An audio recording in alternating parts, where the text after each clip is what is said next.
Hail and well met, traveller. Art thou ready to become a hero? Okay, good, because neither am I. Anyway.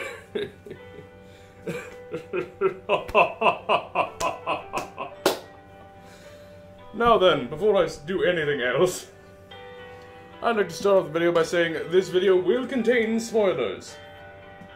So if you haven't played them already, the Wonder Boy franchise as a whole is available on all modern consoles. Wonder Boy Collection, Wonder Boy Anniversary Collection, Wonder Boy The Dragon's Trap, Wonder Boy Returns, Wonder Boy Returns Remix, Wonder Boy Asha and Monster World, and of course, Monster Boy and the Cursed Kingdom. Go on, buy all of them now, play them, and come back later. Now then. Oh, also legal disclaimer, I don't claim the rights to or own anything in this video. All property is, well, belongs to SEGA, LAT, and all the companies I'm going to mention by the end of the video.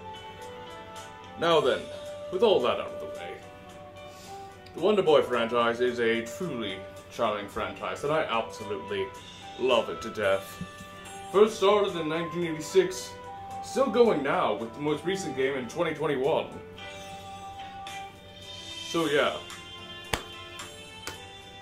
This series started out as something of a rival or a competitor to Mario, and ended, and well, eventually along the way became known as the Zelda Killer. So yeah.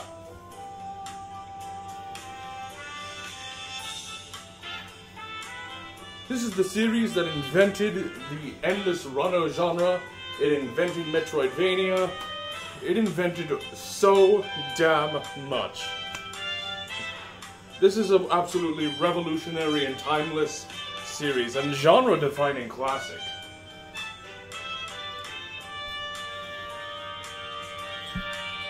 So it's definitely worth the playthrough. Let me just say, by the way, the timeline of the series can get needlessly insane, for a series aimed at younger audiences. I mean, like, it is ridiculously crazy. All the bits, sure, on the surface it looks easy enough, but when you get down to all the nitty-gritty, yeah, everything just, what the fuck is going on? So I'm here to explain all that to you. It's gotten to the point, actually, that the developers don't seem to know their own series lore, which is a problem. So maybe they'll watch this video one day, although I doubt it. But if so, I would be happy to see that. Now then, with all that out of the way,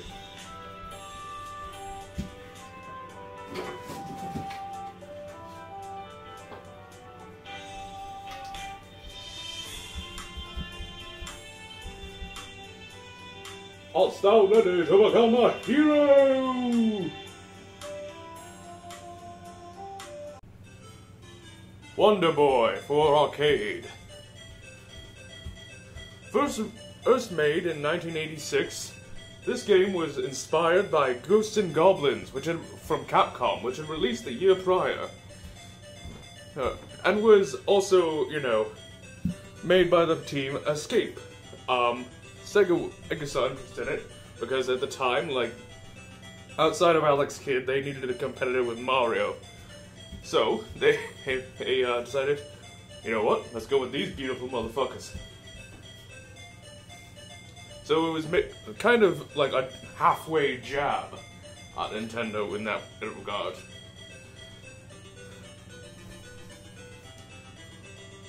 You play as the character, Tom, aka Tom, aka Boxy Temjin, aka Boy, aka Wonder Boy, aka Book, aka Super Wonder Boy, aka Boxley Temjin. Yeah, the localization teams basically couldn't agree on what to call him, so they just decided, any one of these.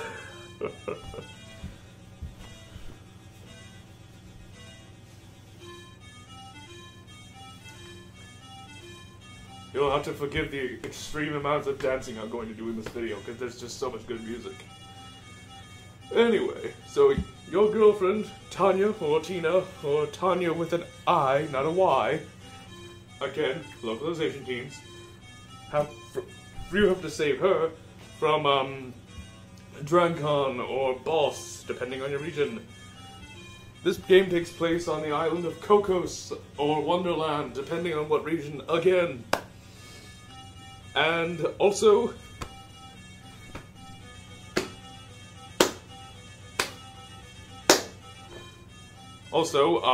yeah, Wonder Boy is not a title. Let me start off the video proper by saying Wonder Boy is not a name, it is a title given to the hero of the story, regardless of gender. So, it doesn't matter if you're male or female, you are a Wonder Boy. It's kind of like how, if you're in the army, you're given the title of sergeant or private, depending on rank. Doesn't matter on your gender, that sort of thing. Anyway.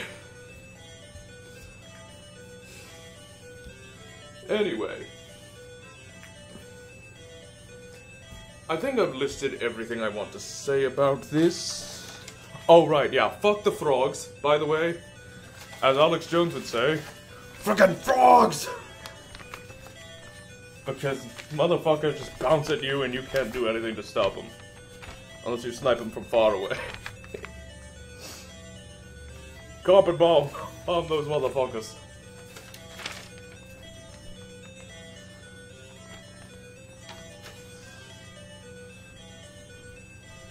And, yeah, I think that's all I have to say about this video. About this particular, point in time.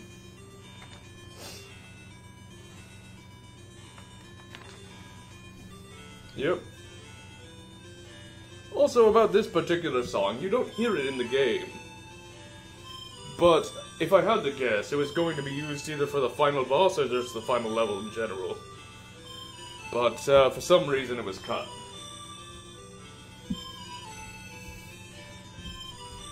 Gotta admit though, it does build a lot of anticipation.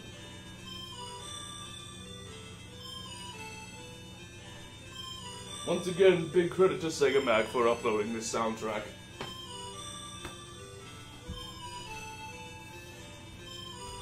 Go check out their YouTube channel.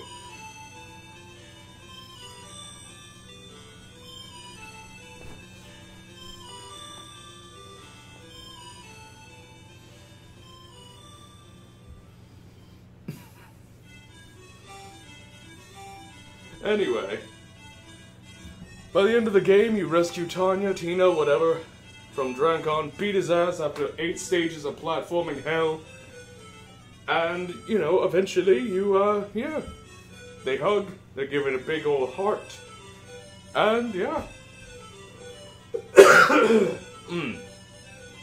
That's Wonder Boy Arcade in a nutshell.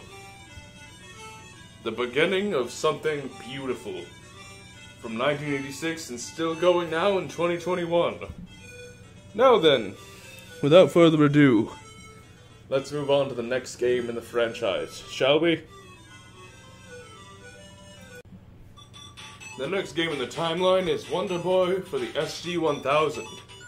Now the SG-1000 was basically Sega's first real console, at least at home.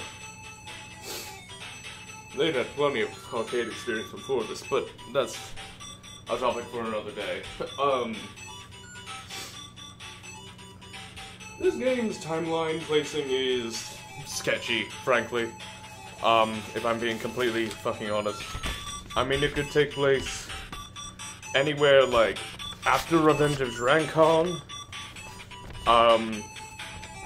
after Wonder Boy Returns Remix, or even possibly after Wonder Boy the Dragon's Trap. But release date wise, it came out after the arcade game.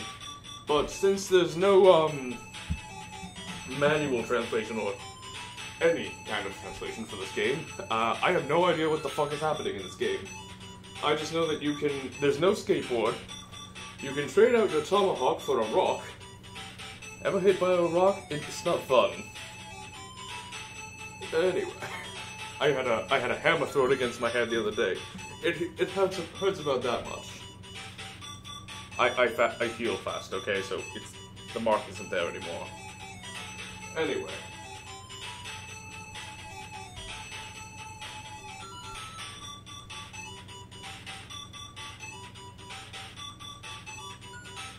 SEGA. But yeah, there are also 5 stages instead of 8. So that's how you know it's a different game. Like I probably should have mentioned before, the first 4 games in the series are given the Strider treatment. Like Strider 1 treatment. Wherein there are 4 different games, but they're disguised as ports, and they're actually sequels. But you'd know that if you watch the Strider video, which, judging by view count, probably none of you do. Anyway, there's also, the final level appears to be what looks like a lunar base or something? Again, and there's even, like, I think aliens, it looks like. Which is why and yes, there are aliens in this franchise, so it's not unprecedented. But at this point in time, it was. But I just don't know where it would be placed. Also, in this game, TomTom's hair is not yellow, but green. It's very important to note that for later on, when his hair becomes green in Dragon's Trap. That's how you know it's the same guy. Maybe they invented hair dye in the Stone Age, I don't know.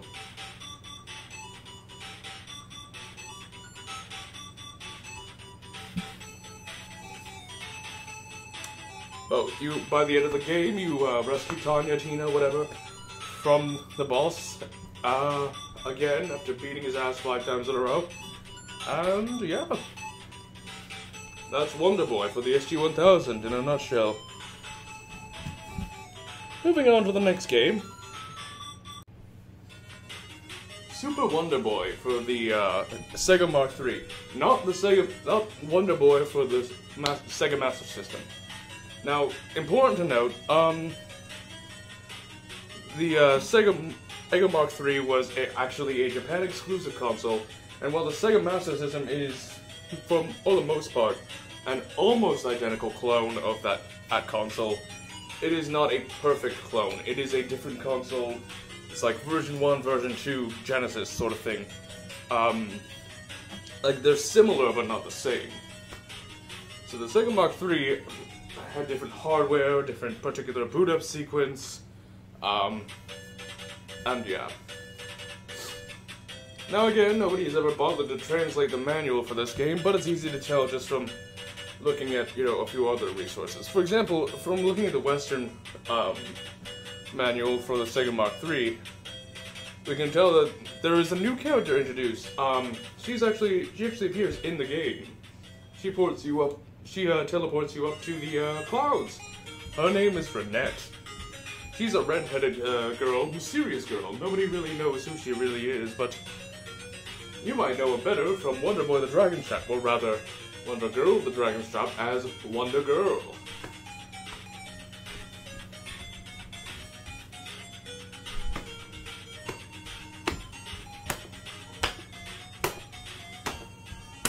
If I had to say what a theme song would be, it would be this right here. This is the theme that plays on a bonus stage that she teleports you to. As for the game itself, there are, now 10 stages. However, the canon ending is the level 9-4, so technically 9 stages with, 4 levels each.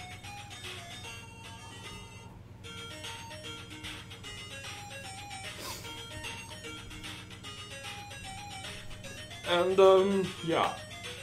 So basically, yeah, guess what? Tanya's been kidnapped again. Again. And you gotta fucking rescue her. Again.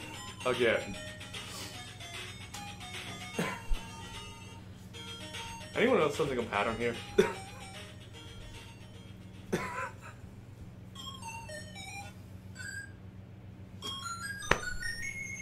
So,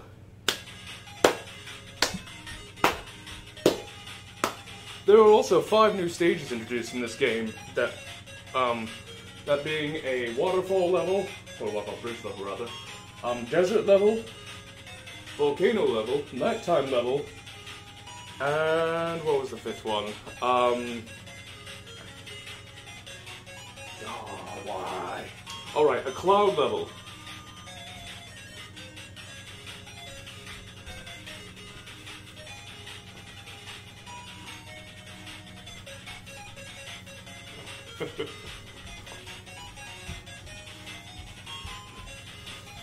And as I mentioned earlier, yeah, you do not get the, like, at the ending it's implied that Tanya may have invented language in this universe. Because the way she has the first words that we've really heard in the series, there were never any spoken words by any of the other characters in the series at this point.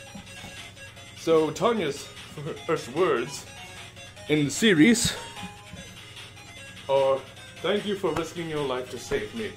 Oh boy, I love you so much." It also kind of implies that she doesn't actually know Tom Tom's proper name yet.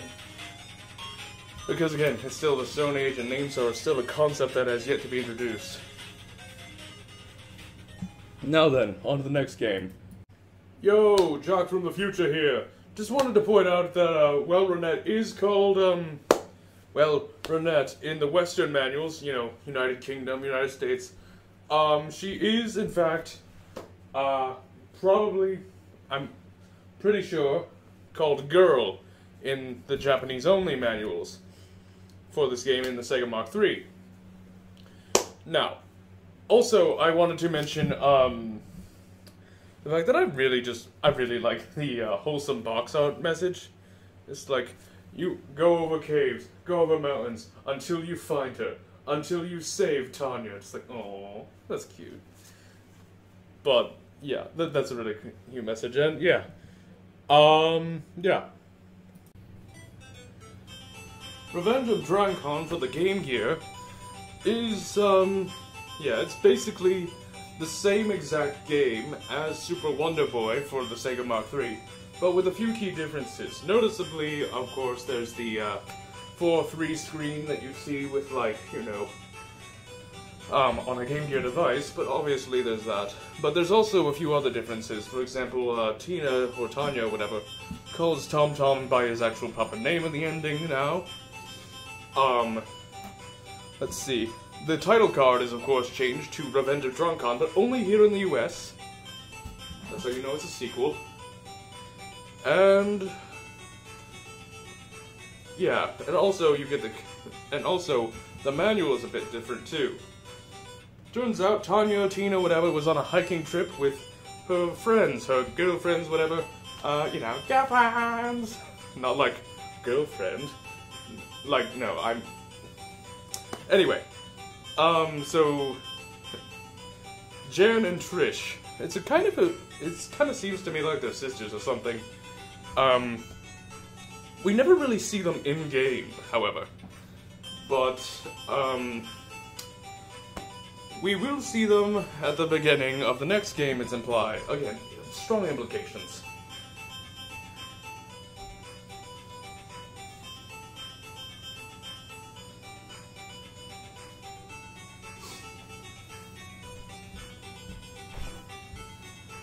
In this game, you get the canon ending,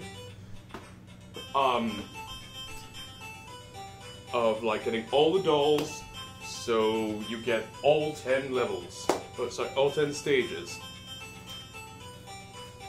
I found this game a lot easier to play than the last 3, by the way. Maybe just because, it doesn't have as much graphical input going on, because the screen is smaller. So, like, everything's just kind of quicker and easier to, you know, work with, I guess. Or maybe it's just because everything just feels easier. Anyway, that's Revenge of Drancon in a nutshell. Save it again, get Tom Tom ending, and yeah.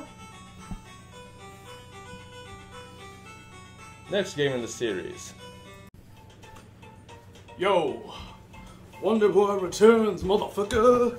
Guess what? Wonder Boy fucking returns!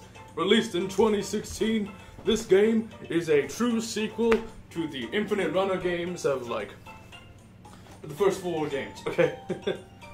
Of the 1980s. Yep, that's right, motherfucker. We are talking about one of the first 3 sequels! Yeah! In, like, the 2010s and 2020s.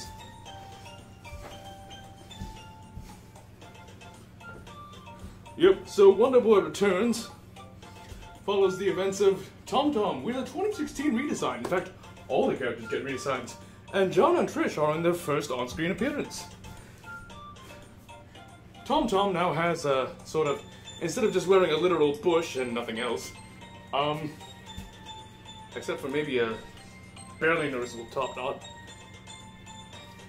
now he's wearing a sort of plume that looks like a, what's the name of that one, Pekingese, the plume one, the one that spews poison gas, Raditz, I want to say? Whatever. Anyway, fuck those motherfuckers anyways. So he's wearing a grass skirt now instead of a bush. And a strap made of, well, also grass. Also, Tanya's back too. She's got the most adorable little really tight. Seriously though, it looks just. I just want to hug her. I just want to take her. Oh man, just like put her on her side. She's just so cute. Well, anyway. Now then, in this game you see that Tom is engaging in some, let's just say behaviors that, his girlfriend Tanya is not very fond of with John and Trish. And Tanya just like catches them in the eye and she just fucking erupts, man. She fucking slaps the shit out of him. Fucking knocks him to the ground, throws a rock over his back, which is like, I get you're angry, but you don't need to murder the guy. I mean, oh well, at least he's just gonna lose some vitality from that. It's not actually gonna kill him unless he's low on vitality. Gaming reference. However, in the middle of their lovers' quarrel, or whatever the hell you want to call this, yeah, there's this red demon boy who comes out and sees like, huh. So he nabs her, right in front of him, while he's pinned down by that rock still. And she's not paying attention because she's got her hands in her ears at this point. So, you know, while she's caught off guard, she's nabbed again! But this time not by Drancon, at least. So at least there's that.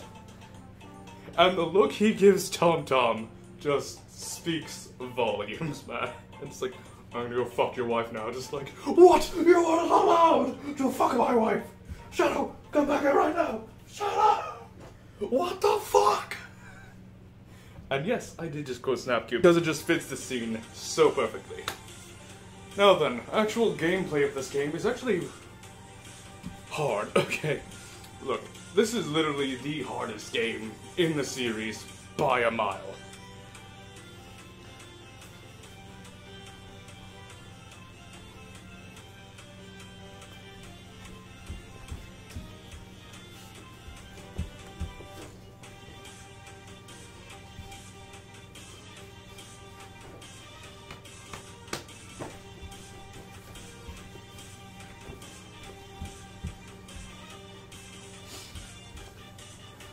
Especially don't get me started on the seagulls. Fuck those seagulls. The frogs are tame now, but the seagulls, man, those motherfuckers dive bomb you, and then just fucking keep going. You can barely prepare for that, and when you do, even then you're usually caught unaware. Don't get me started on challenge mode, by the way.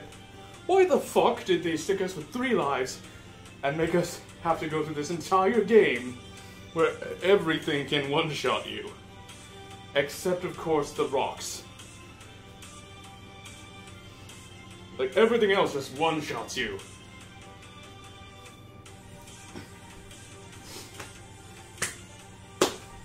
Anyway, you chase that demon bastard through fucking icy caves, fucking tribal villages, across the fucking oceans. And he's just like, give me those tricks, boy! But seriously.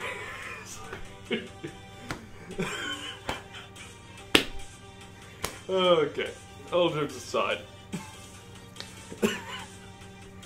Also, don't get me started on level 7-4. That was bullshit game design, you guys know it. Anyway. Who the fuck throws a snowball and a seagull at you at the same time and calls that fair and balanced? Whatever, man. On a fucking uphill slope, too. Anyway.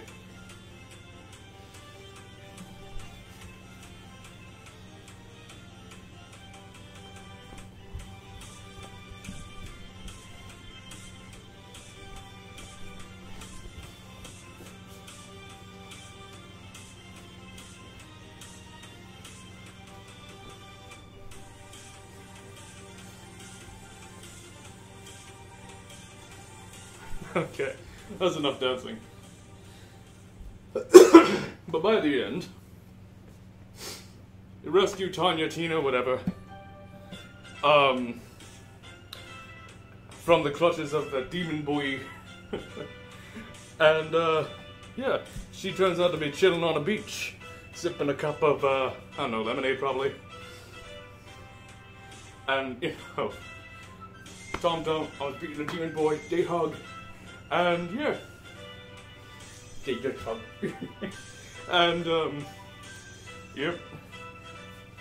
But while that's happening, Tina or Tanya, whatever, looks over at the demon boy's body, who's completely mutilated there. He's just like in a pool of his own blood. But just turns out that demon boy was actually Cupid. Yep, so and they give each other a thumbs up.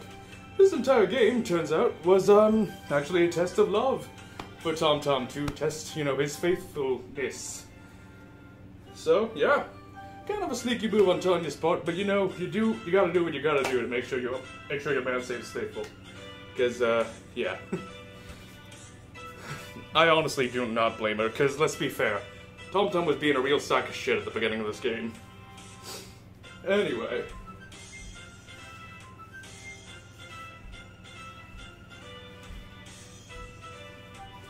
This game was made by CFK and I think one other developer.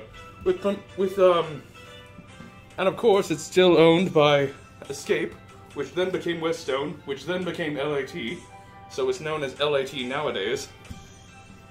And of course the copyright is also owned by SEGA. You should go play this game right now, it's on all modern consoles. You can play it on PS4, PC, Switch, and actually I don't know if it's on Xbox, probably, but maybe not. But anyway, definitely check it out. Also, I've got to mention, this is the first time in the series you could play as Tanya or Tina, whatever.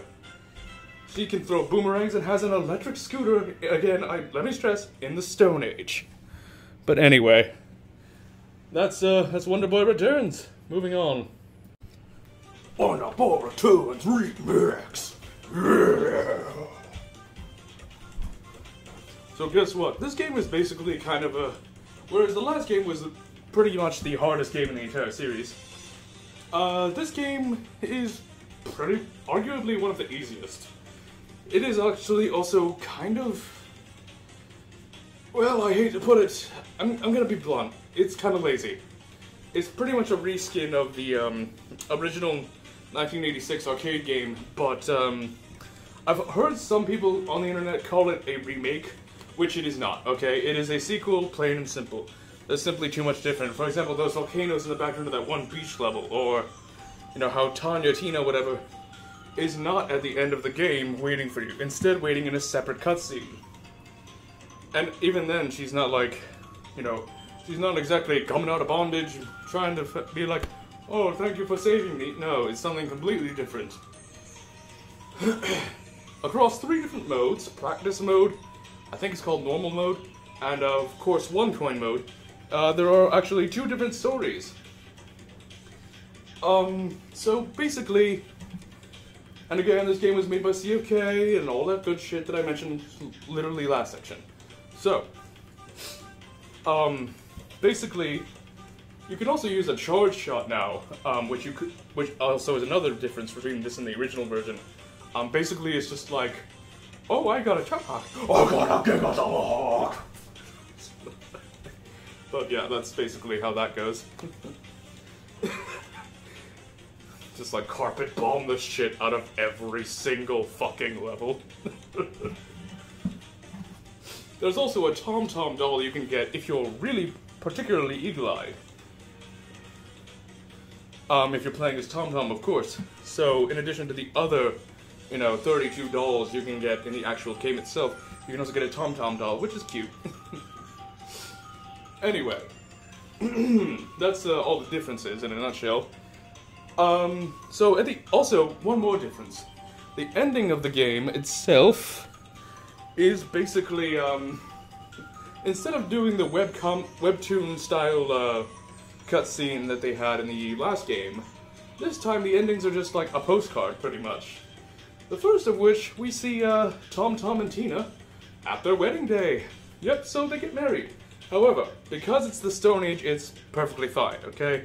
Stone Age was, even in the fictional world, this fictional world kind of adheres to a lot of real-world logic in terms of customs of the time periods and whatnot. So, the first ending, you get that after beating normal mode, whatever.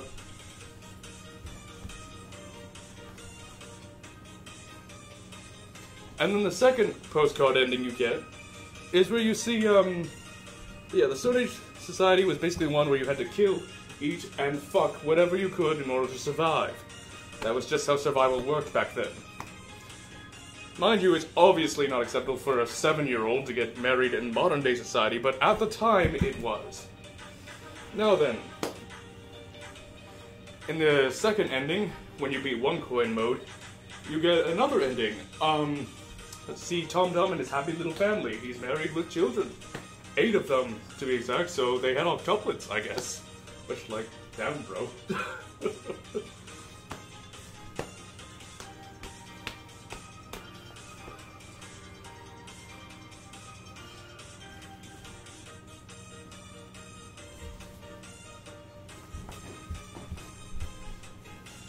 Okay. But yeah, that's basically this game in a nutshell. It's kind of implied that Tina does the first run during normal mode.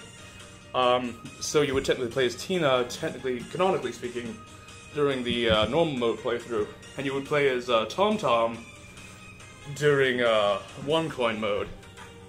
And let's be real here. Tina, while easy to play on paper, on paper she can reverse her little electric scooter and all that. Unlike Tom-Tom, where his skateboard just can only break.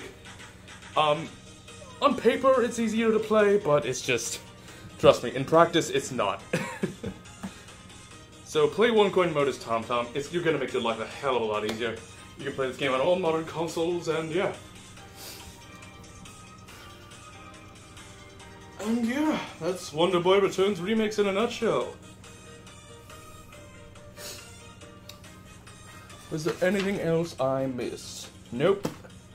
Moving on. It has been 11 years since the events of the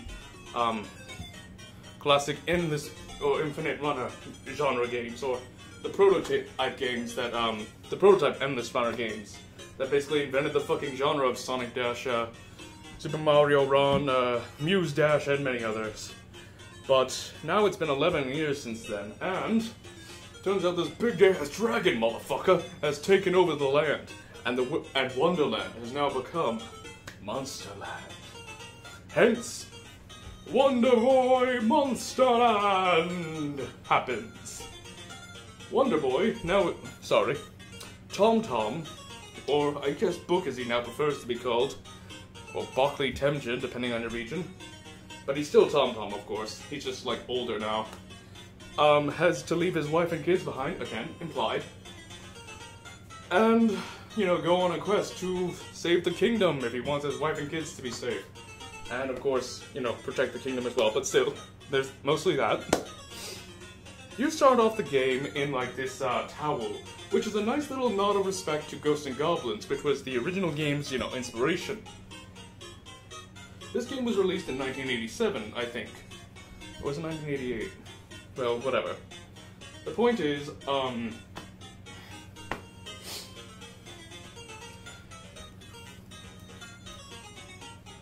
And yeah, so basically, and the reference there is that, you know, in Ghosts and Goblins, you are stripped down to your boxers when you take damage.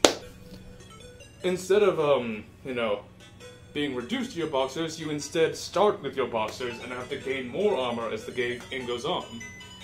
Let me just say, by the way, this game can be a little difficult for beginners. You're gonna want to play this game on the Wonder Boy Anniversary Collection, where you get the map feature as a side effect of that, as a direct result of that, whatever.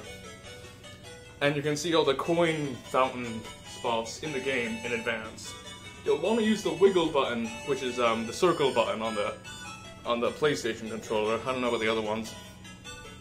But you'll want to use that to actually find all the coins in the game to afford the best armor and equipment and stuff. So, yeah, pro tip right there.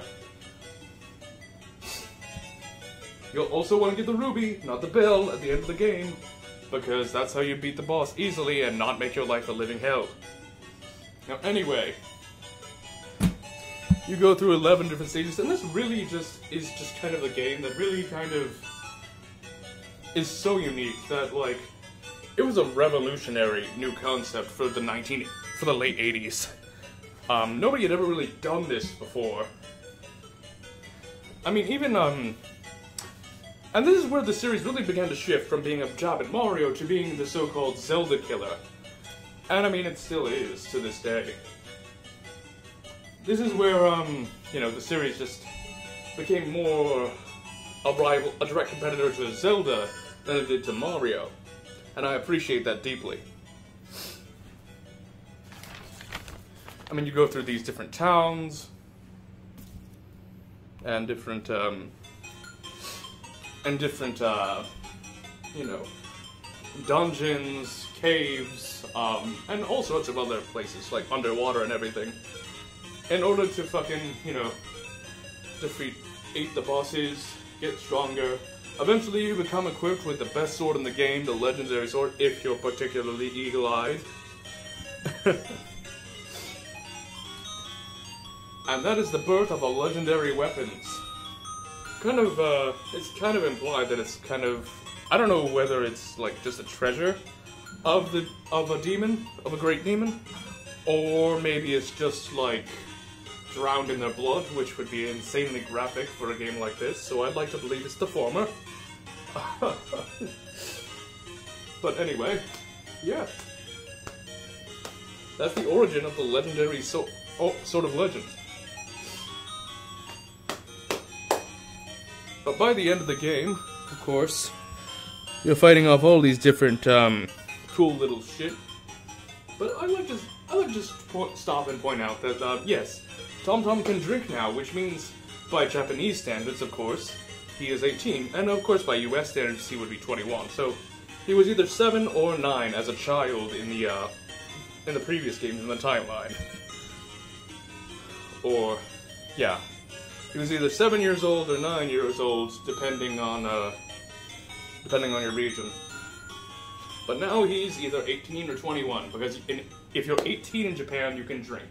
If you're 21 here in the US, you can drink. But either way. And that also applies to the time, of course, as well. Also, I just really like the conversations that you can have with the different characters in the game. Because yes, not all monsters are your enemies in this game. Yeah, turns out monsters and, I guess humans, really seem to get along quite well, it seems. Or at least, a lot of them. I mean, there's this, pig shop owner, there's this, I mean, really just, it's a whole lot of goodness. And it really just feels like a revolutionary, I mean, it is a revolutionary RPG for its time.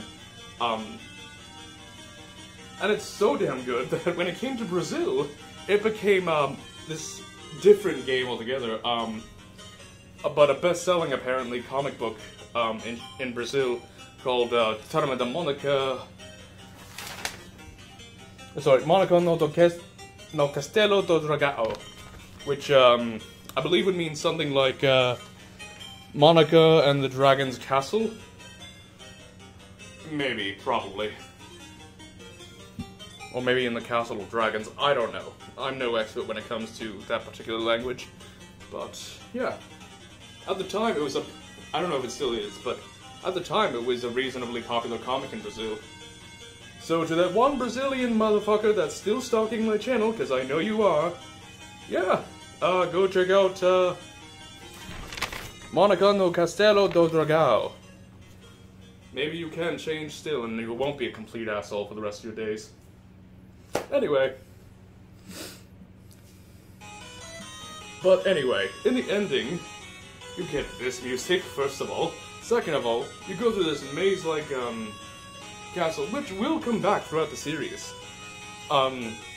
Even in future generations, because it's cool as hell.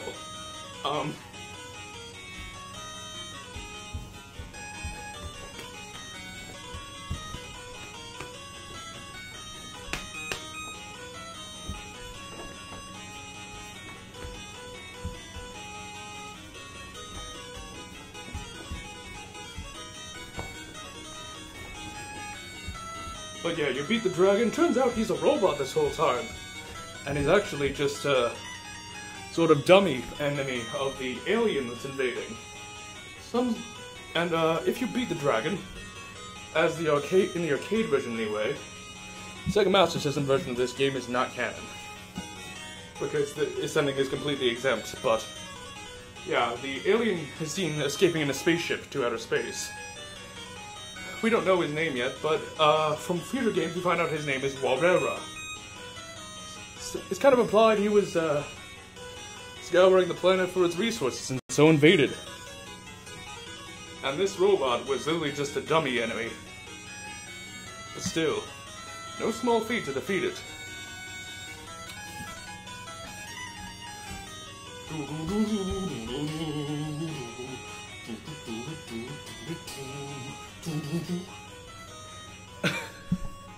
Alright, moving on.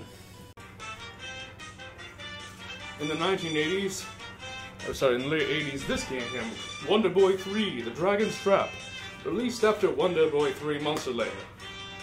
No, don't think about the titles, you're only gonna get more needlessly confused than you need to be. Now then. However, and it was revolutionary for its time, the very first Metroidvania of all time. It literally invented the genre. So, however, in 2017, this was one European homie, a Sega fan of the Sega Master System, named Omar. He calls up the original creator. He's just like, "Yo, homie, yeah, man, you know I really like your game. I wanna remaster it with my crew.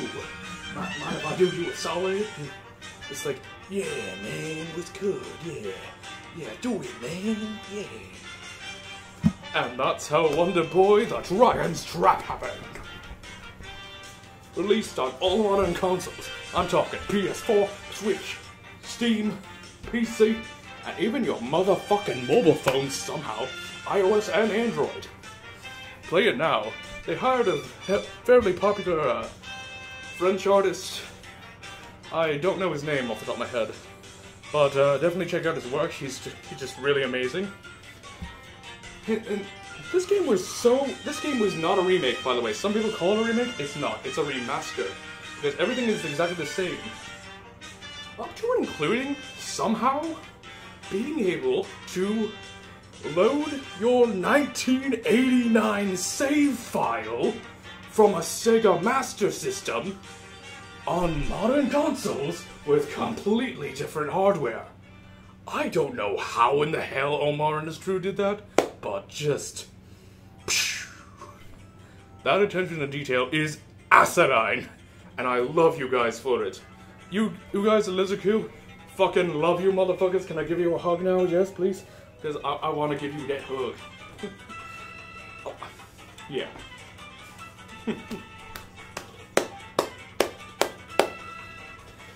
And they also hired a really good music team, as you can hear.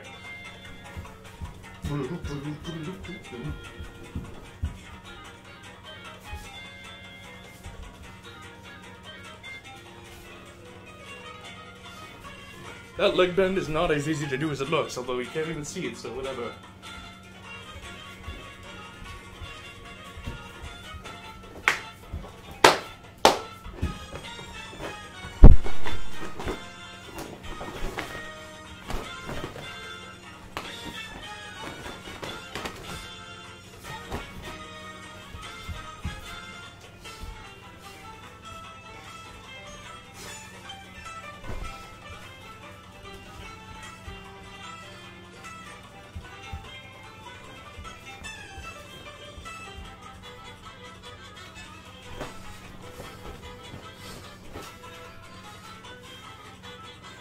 So guess what? The plot of this game... Oh fuck.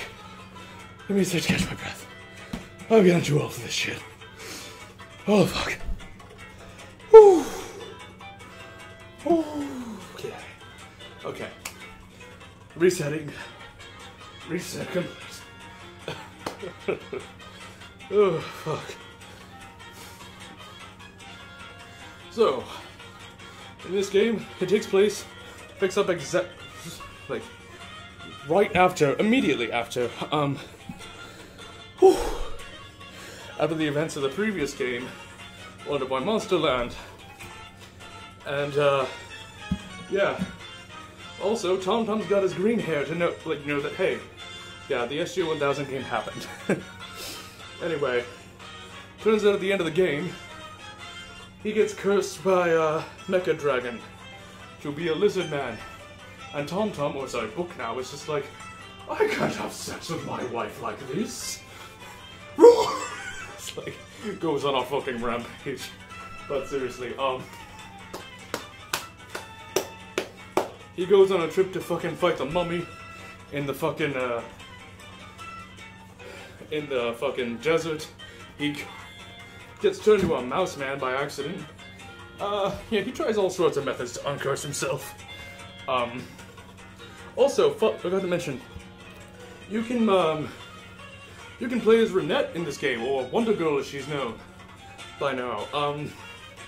Yeah, she's got a much more tomboy, personality. She's just like, she has that don't give a fuck energy about literally everything in the game. About literally everyone she meets. So, definitely try and play as her. You can also switch between playing in retro 8-bit mode, or modern mode. So, now she has an 8-bit character sprite too to mess around with, so that's fun. Anyway. But yeah, that's fun. But anyway, where was I? Oh yes, Mummy Dragon. So you get turned into that. Then you go to this tower over in the marsh. Have to go, beat up a zombie dragon over in Scotland. No, just playing. Not Scotland, but anyway. I don't know, it just feels like it has that Scotland energy. I don't know why. Anyway. So that doesn't work. You get turned into a piranha man. So then you go down into the depths of the ocean. And, yeah. Find Captain Dragon there. Beat his ass too. Yeah, now you're Lion Man. So that doesn't work. He's just like, fuck. So now you gotta go over and defeat that, you try to find the Daimyo Dragon in the underground, Daimyo temple thing, Japanese samurai temple thing, located underground for no real reason.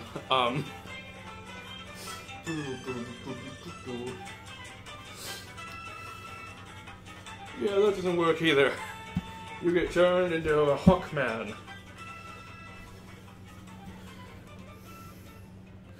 However, after all of that, you finally have a chance to go back to the Mega Dragon's place, reclaim your legendary weapons, and then you go up into the Sky Castle for one final showdown with the Vampire Dragon. This is it. This is the final entry in Tom-Tom's story so far. Like, this is where his story ends. After hours worth and several different games of wife snatching, monster slaying, dragon slaying, and just generally being a fucking hero, this is the end of Tom-Tom's story. So, and this music is perfectly appropriate for setting that mood. After fighting the Vampire Dragon and beating his ass, you find the Salamander Cross, which is, yeah, finally uncurses Tom-Tom, and it's kind of a weird, somber moment when you see all your other forms just kind of stripped away one by one. It's kind of like saying goodbye to a different you. Kind of like Majora's Mask, huh? Except this game came out in the 80s and that game came out in 2000, so kind of stole that idea there. But anyway, it's almost like TomTom had grown attached to the things, to the different forms, as if they were different people. I'd love to see a fan animation by the way of that, or just like somber goodbye to all of them. But anyway, after he's finally cured himself, he goes jumping for joy, and he finally enters his house to see his wife and kids, I would imagine, and they give him a hug. Oh, welcome back with open arms, because the day is saved. And the ending text that plays is, "Good night, brave warrior. Good night, Monsterland." Goodbye, TomTom.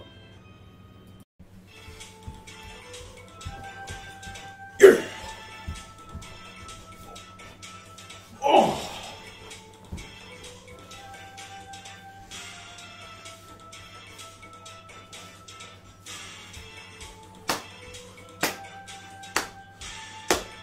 That's the groovy stuff.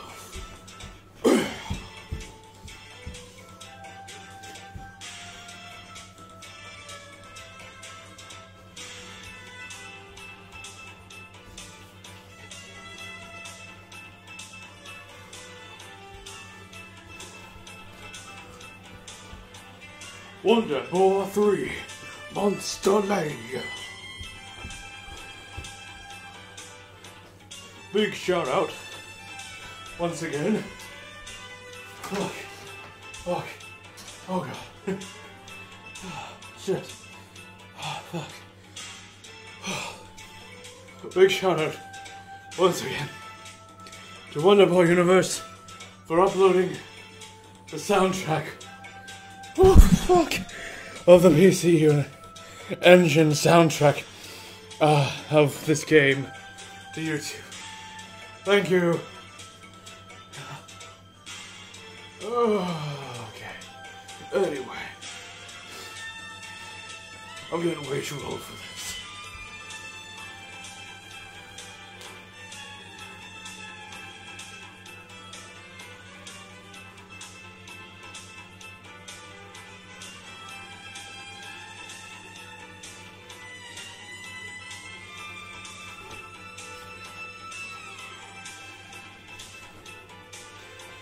So many generations after the events of Dragon's Trap, of course coming out after Monsterland, but generations after Dragon's Trap, we are greeted by two entirely new characters, Leo and Priscilla, or April, or Papilo. Yeah, the localizers couldn't agree on a name for her again. Yeah, that came back in a big way here. But Leo is his defined name in every region, so yeah.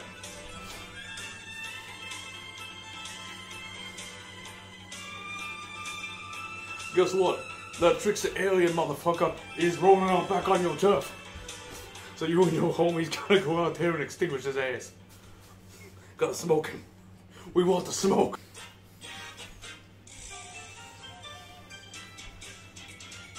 So we're coming for you.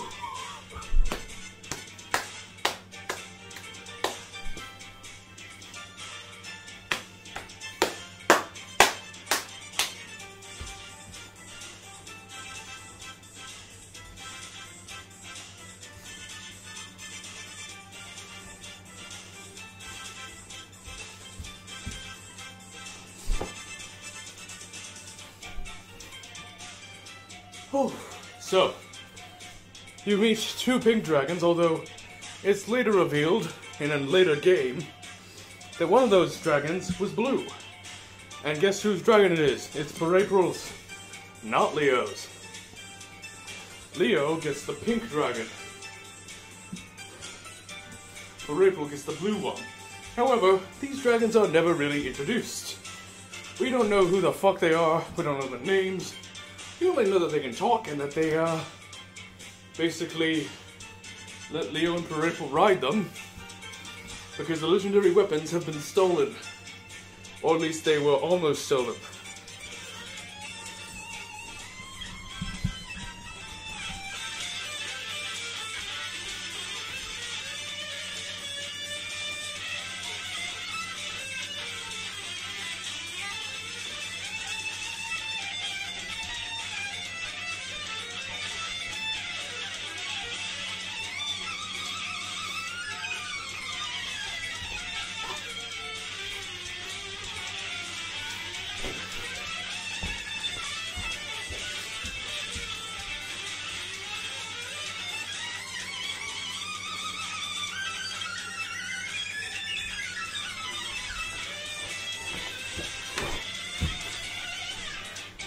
Okay, go through, I believe it was 12 stages,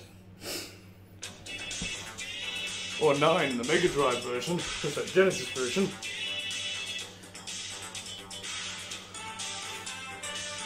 And you gotta go to beat all of the monsters, oh sorry, aliens' forces. The gameplay itself borrows from the, or rather, brings back the Endless Runner dynamic gameplay of the first 6 games. However, it also adds an element of shooters, which again was a revolutionary concept for the time. Leo and April can fire a whole bunch of cool laser shit from the swords, or rather from Leo's sword and April's staff, such as like a giant, well, laser, some sort of rocket, I guess, fire nova blast, and many other cool shit. Definitely go play this game. Of course, you won't hear this soundtrack if you're playing it on the Wonder Boy collection. Oh, Wonder Boy Anniversary Collection, since the PC Engine isn't included on there, which is a damn shame if you ask me, but whatever.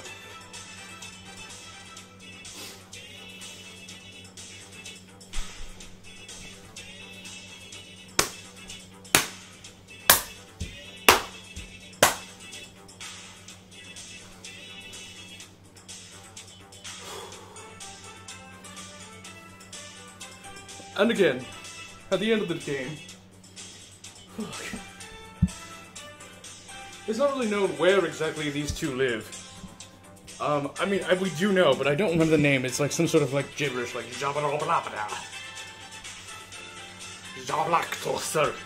some shit like that.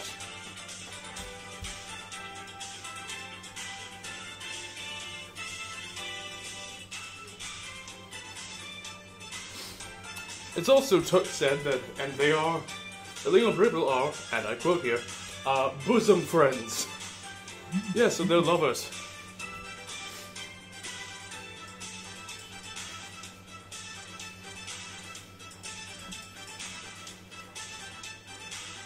But no worries, it's Fantasyland right now, pretty much.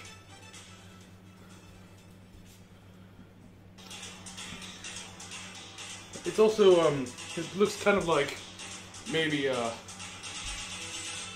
don't know. Whatever.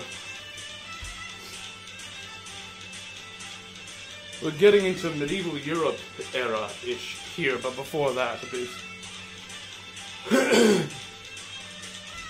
Where everything was still pretty tribal, but, you know, not quite medieval era of knights and dragons and shit yet.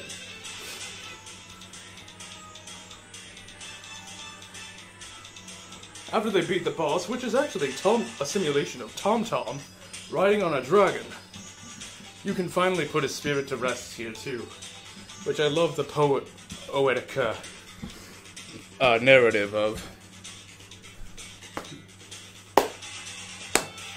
Beat that simulacrum, get the legendary weapons back, and you get to see Leo pose as, as if he's Tom Tom. And it gives you a little ending dialogue that these, alien motherfuckers did actually try to steal the legendary weapons, but it didn't work for them. And instead, all it really did was unleash, you know, Tom-Tom's spirit, a sort of wrathful spirit, if you will.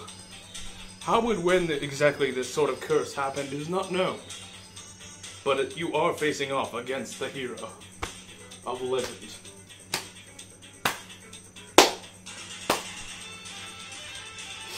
A sort of corrupted shade of him, if you will. We do know what happens after this game, actually. Basically, Leo and Parade will go on to found a fucking kingdom, I guess. And we'll see that in the next game.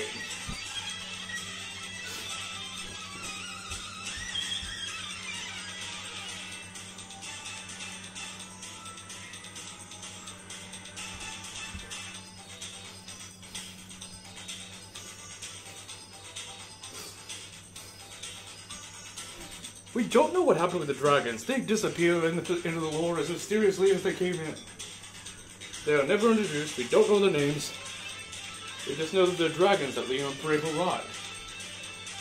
Beyond that, nothing.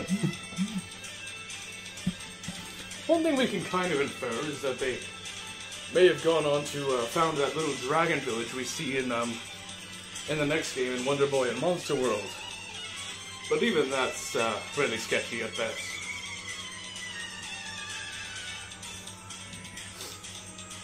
But yeah, that's Wonder Boy 3 Monster Lair. The game can get a little hard, but it's definitely worth the playthrough. I highly recommend it personally. Although if you can find a way to play the PC Engine version of the game, do it.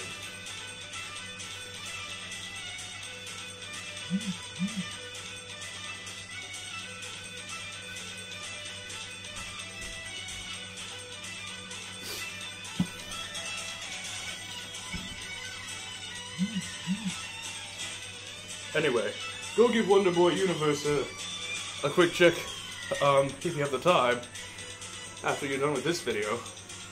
They do some great shit over there. Great homies.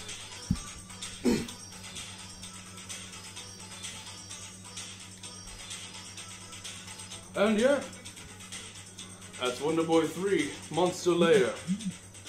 Go play it.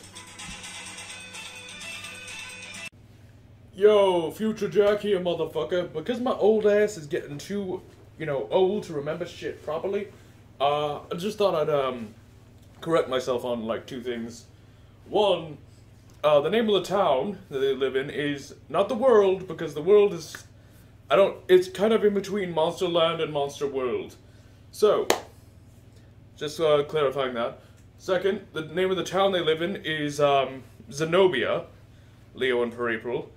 And, third, I accidentally said, sort of kind of medieval Europe. What I meant was actually, more like the age of the Vikings and whatnot. When, settlements were first, kind of coming around and, continents were being discovered. So it's kind of like, it looks like, kind of like a pseudo-Scotland, if you will, at this point in time. The land's not entirely named yet, it looks like. So, yeah. That's pretty in line with Norse, era stuff. So, yep.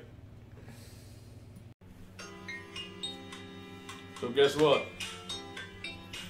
It's been a very long time. An unprecedented amount of time.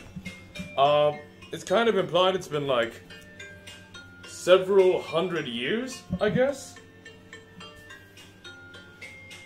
Give or take. According to Priscilla, who is the narrator in the manual for this game, in Wonder Boy and Monster World, or Wonder Boy 5, Monster World 3 as it's called in Japan, but we're not gonna call it that. Because obviously, that's just getting stupidly complicated. But anyway, this game came out,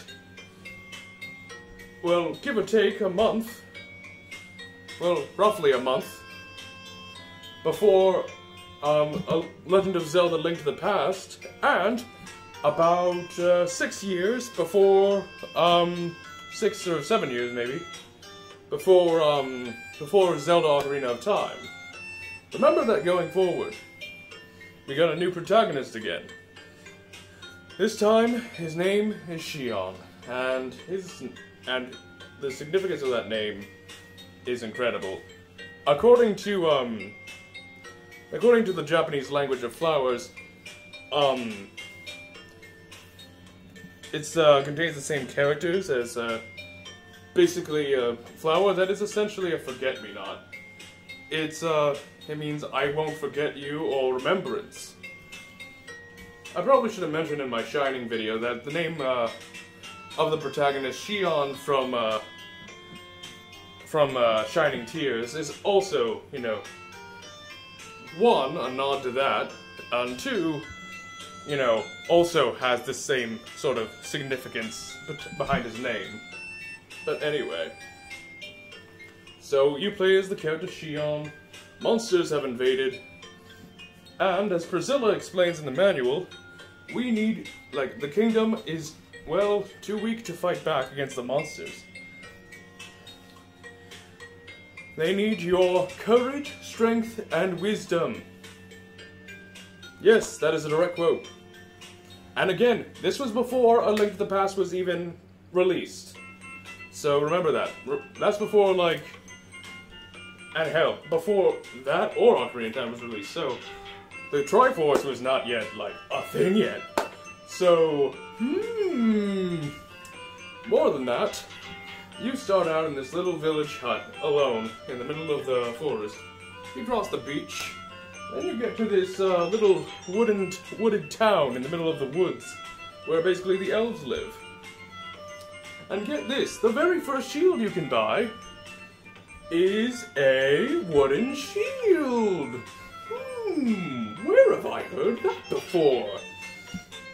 And you meet Queen Eleonora, who is a blonde queen in a white dress, and she gives you a fairy. A leader of a forest. That gives you a fairy. Where have I heard that before? And then you go into the cave nearby to the first dungeon. It also turns out this village girl, Sonia, has dropped her ocarina in the cave, and you need to go over there and retrieve it. But first, you try to use it on the pedal,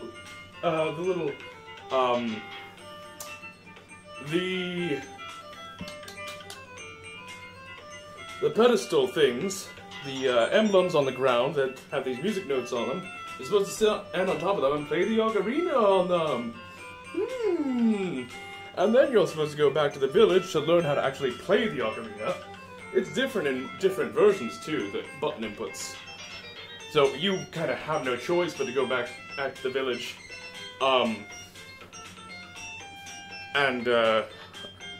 village of Alcedo, by the way, and learn the notes, and rather learn the tunes you play on the ocarina button by button. And if you fail, it gives you a nice little error message saying like, "That was awful, try again." Where have I heard that before?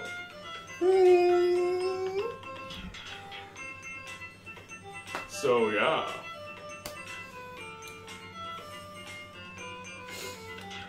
Also, Sonia looks strikingly similar to Saria.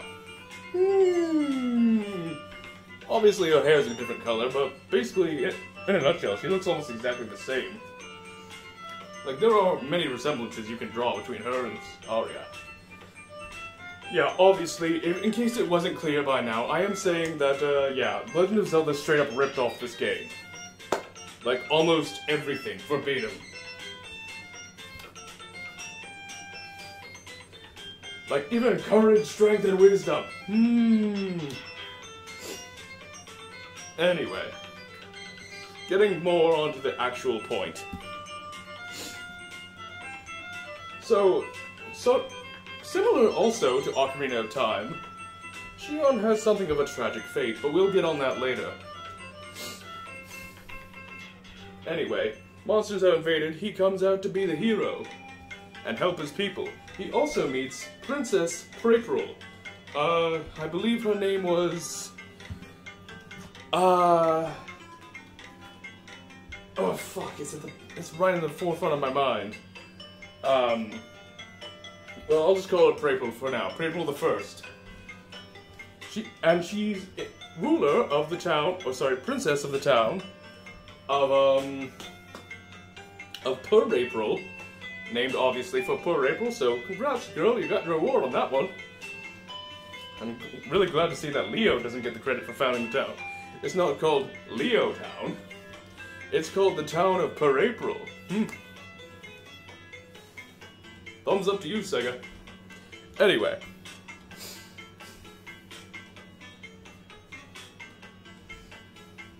So, over the course of the game, you fight a whole host of different monsters, and it's basically, you know, it styles itself after the Metroidvania of Dragon's Trap, but it expands upon that idea. One thing I do have a complaint about in this game is the fact that there is no run button, so you'll just kind of...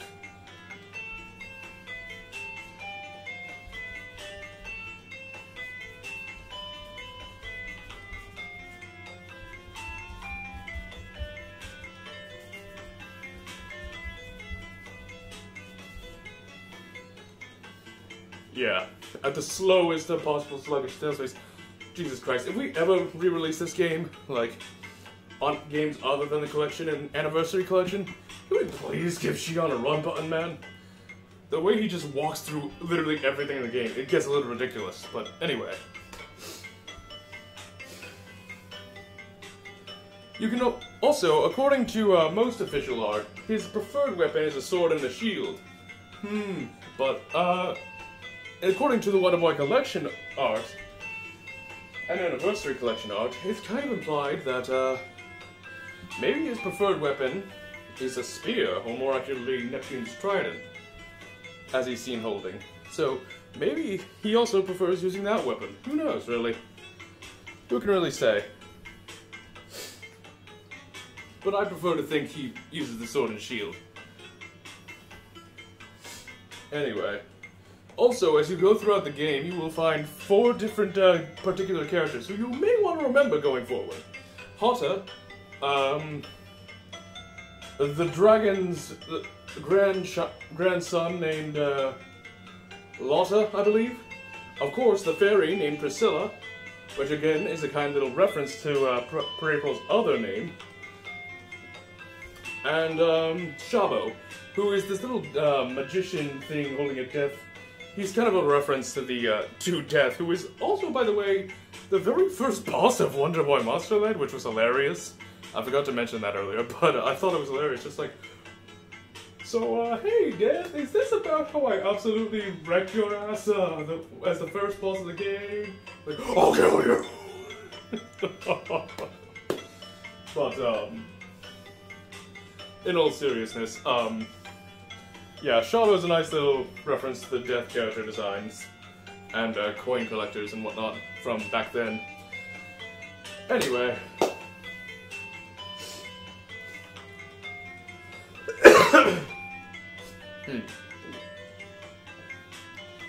But, yeah. Those are 4 characters you want to remember going forward. Hotta, I think his name was Lotta, or Elliot, or Elliot, I don't know. Hotta, Lotta, Priscilla, and Shabo. Remember those 4. Also,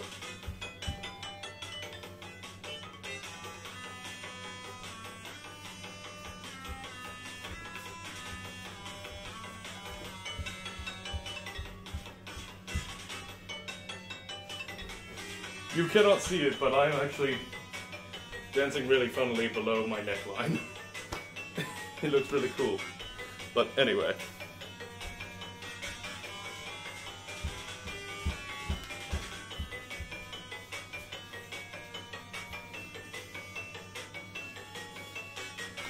I will say though that most of this game's music is not this catchy. It's actually fairly somber.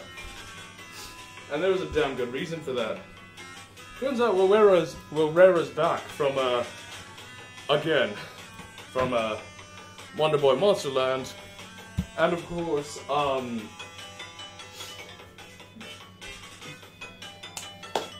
was it?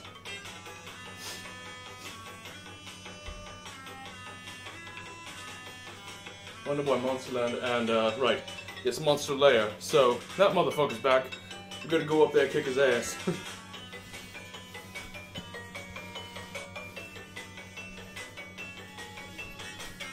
Also, but first, you gotta go up to that Sky Castle. You know, the one from Dragon's Trap. They get a lot of mileage with that. They get a lot of mileage with that thing.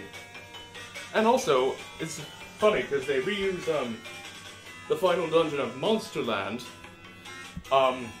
You know, for one of the underwater dungeon levels in this game, which is fun. They reuse that for this. You can tell because it looks almost exactly the same. So that's kind of neat how they brought those back, and they'll bring them back again.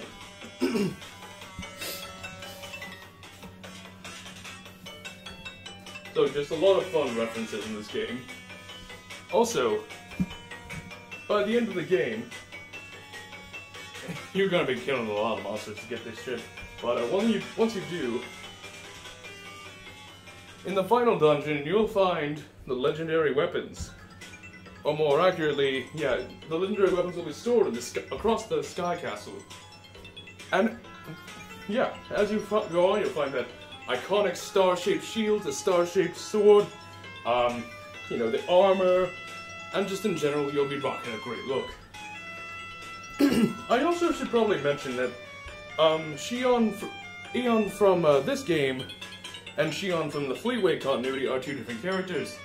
They, like, if you want to see more of Shion, you should probably go, read the Fleetway comics of Wonder Boy and Monster World starring Shion.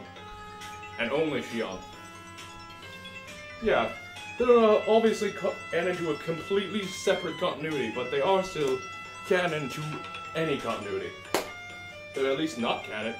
At least they're canon, unlike many other things in the series. But anyway, that aside, you also find out that there is a prince. I forget, a prince of what exactly. But you may want to remember this guy going forward. He's got green hair and a little horn on his head. You rescue him after beating, the Great Demon King, I believe it was. Was the Great Demon King of Evil or something? Anyway, beat that guy, and let me just say, that fight is fucking hard, man. But yeah, beat him, and turns out that guy's the prince. He also ends up helping you in the final battle.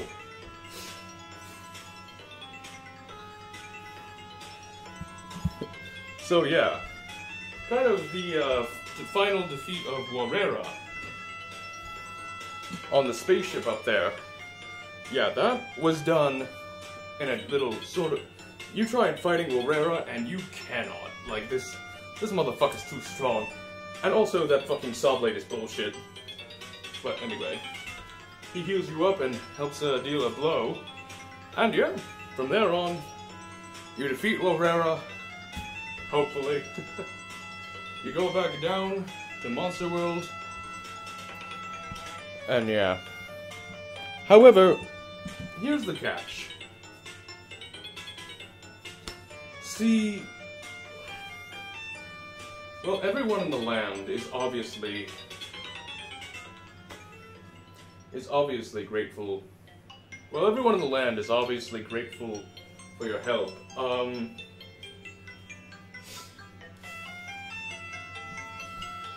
Turns out, yeah, he doesn't really get anything out of it. I know that's not really what a hero's all about, but still, can't really help but feel sorry for the guy. Perapral seems to have developed, clearly is implied to have developed feelings for Shion, but it doesn't seem like he reciprocates them. And in fact, as we see with Asha and Monster World, and even Monster World 4, we see that Shion did do something with the spirits, and he kept on heroing for the rest of his days. Doing your typical hero thing. But it doesn't seem like he ever got a reward out of it, and that's clearly, you know, implied a lot of times. He doesn't have kids, and he doesn't get a reward out of it. He doesn't stick around for that either. So this guy is just gonna keep kind of, you know, working for this kingdom that really doesn't give him anything back until the end of his days. And, you know, honestly, it's hard not to feel sorry for the guy. It's also because he doesn't have any kids, you know? This is where one of the bloodlines of Tom Tom dies.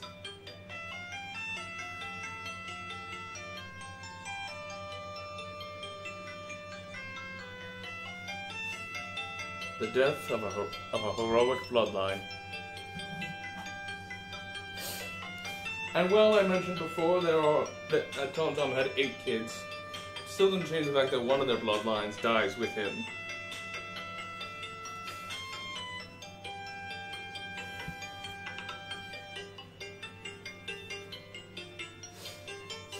And besides, that wasn't revealed until 2016.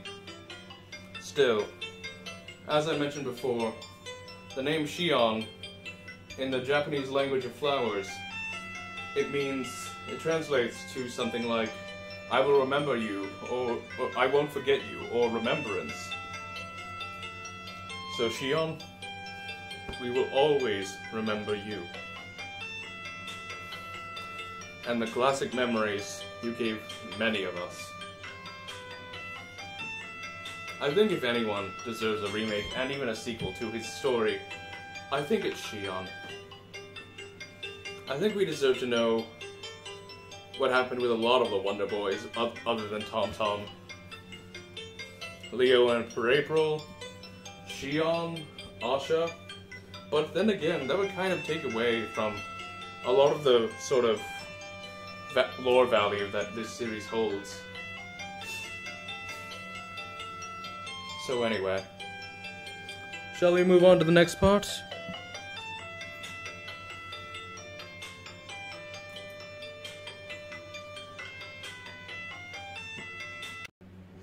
Yo, Future Jack here. Forgot to mention, just wanted to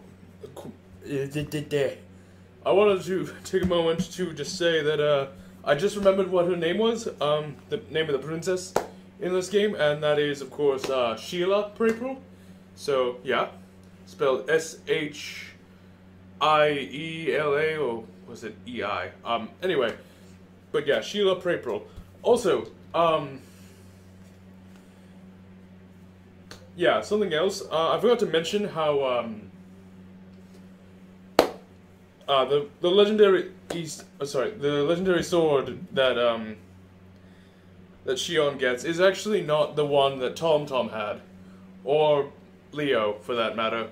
It is in fact a new sword forged from one of Tom Tom's many discarded tomahawks from the Endless Runner games. So yeah, it's actually just a stone axe that was reforged by a master dragon blacksmith. So yeah.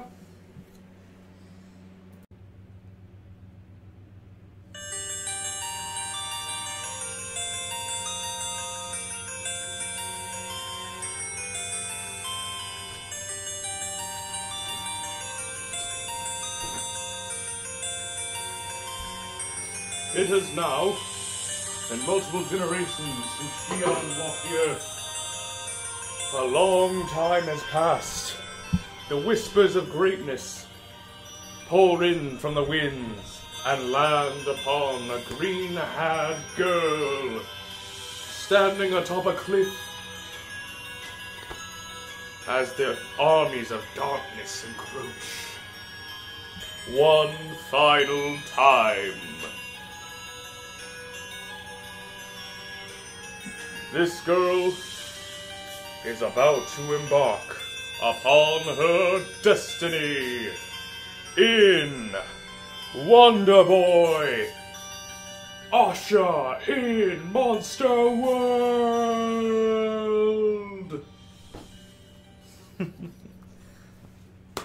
In case it wasn't clear, I very much love this game to death.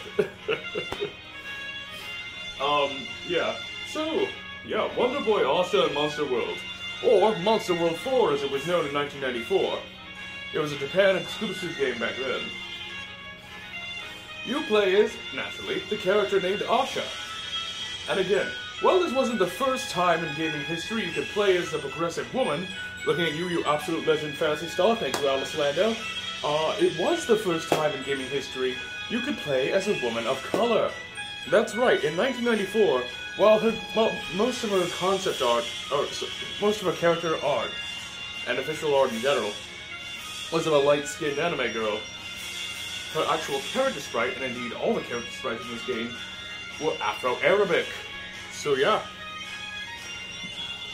This, by now, Monster World is more of a Arabian Nights-esque land. And it's, apparently inspired by Iranian folklore, as some people have pointed out. Which is just crazy to me. Also, for the record, when I was making this video, I had absolutely no idea, during my second take, and first take even, that literal war was about to break out between Iran and Israel. So the timing of that is kind of freaky, actually. It's like, the moment I did my second take of this particular section, I was just like, stay strong, Iran people, and then just, like, right up afterwards, like, the fucking terrorist strike, oh, sorry, the terrorist leader got assassinated, Hezbollah or whatever. I mean, then the missile strikes from Iran to Israel, and just, like, all that war is now looking like it's gonna happen, and I'm just like, well, that was freaky. That was a freaky coincidence, but anyway. Wow, it's almost like I have the ability to predict the future. As if that could ever happen. Anyway. Anyway. So then, back to Asha in Monster World. So this game is particularly special. Instead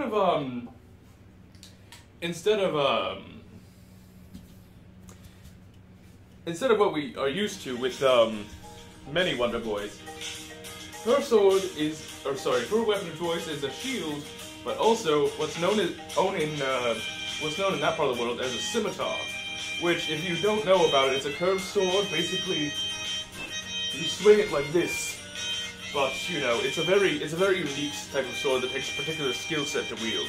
It's sort of like a katana, but a bit different. The handling is a bit different too, but that's enough of my sword geekiness. I'm a bit of a weapons geek myself when it comes to melee weapons. I hate ranged weapons, but moving on. In this game, after, you know, her family and her entire village, you know, ends it on a tearful goodbye, which is just like, aww. Yep. You get a message from April the 13th. Yep, the April dynasty has gone on for 13 generations now. There's also apparently been enough time in that era, in the time frame, for an entire species to not only be introduced to the world, but also go supposedly extinct. Yeah, they're called Pepalogus. Asha, throughout the events of this game, eventually gets one of her own. She calls it Baby, it's so adorable. It's so cute, man. But, yeah.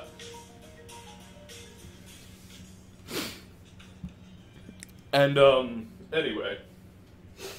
Also, in the Royal Palace, we get, we see a few references to, past Wonder Boy games. More accurately, we see, you know, a reference to, Shion, in we see the title screen of that game, just kind of hung up on a portrait in the castle. We also see a portrait of, new official art, by the way, of Leo and April from Monster Lair. And, yeah, turns out one of the dragons was blue, not pink. But this is of course, only in the remake. You won't get this in the original game.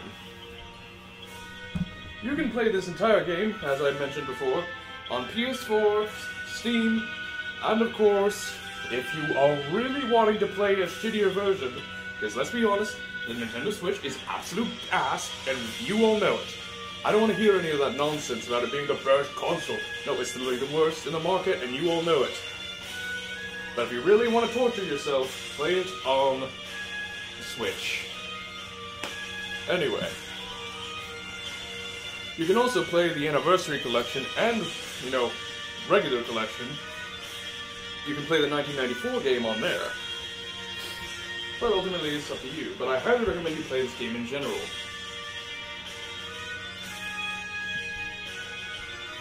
In addition, so yeah, after clearing the Tower of Silence, which is basically like a trial for a hero,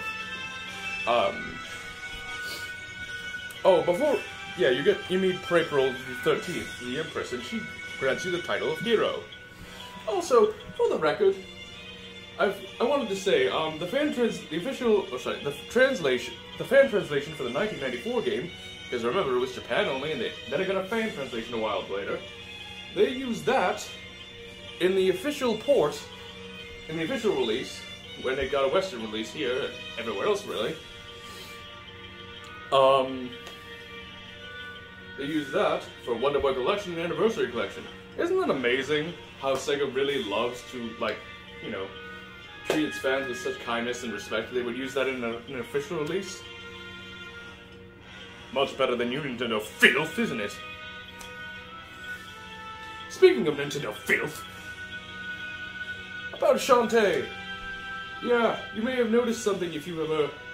Yeah, so she's basically, she took basically everything from Asha, especially looking at, even in the old character art, you see that basically Asha, Shantae is just Asha, aged up, looking more hotter, and made it so that her entire audience wants to have sex with her, which is just fucking disgusting. Fuck you guys for that. And I don't give a flying fuck that, like, she's a bit different in gameplay. Her literal character model and everything is blatantly ripped off and just changed to make it look different or inspired, but it's literally the same thing. Anyway. I hate Shantae fans, in case that wasn't obvious. I know they're not directly affiliated with Nintendo, but they are pretty fucking joined at the hip. But anyway, and also they are really gross to be around.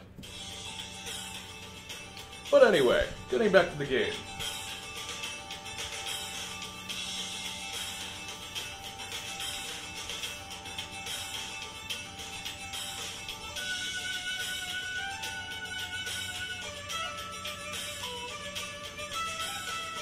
Also in the remake, there's a whole bunch of new features.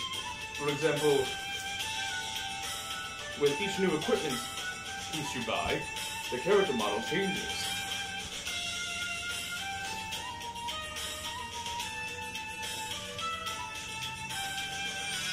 You know something I would really appreciate? Is if someone could mod the 1994 character sprite so that it looks to the 2021 remake. Like, I would love for an old character sprite, like the Afro-Arabic one, to look like the new remakes character model. I'd love that. I'd like to see that. Someone do that, please. That would be a great mod. But anyway. They've got the logo. You go through several levels.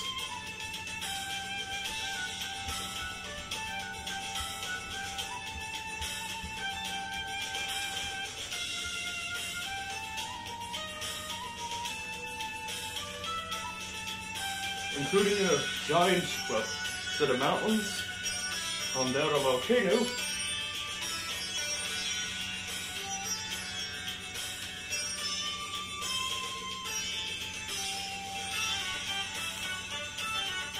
Stream Sanctuary,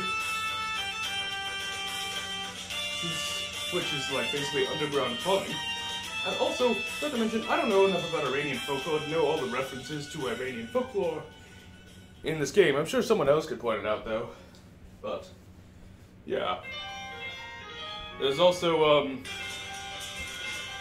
you know, there's also the Sphinx makes a return, because he's been in every game, I forgot to mention.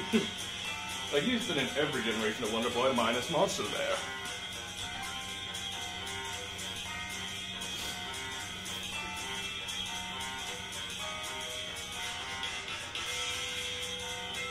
But yeah.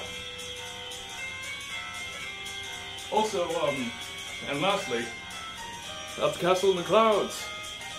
However, that being said, and yes, the castle in the clouds is actually the Sky Castle.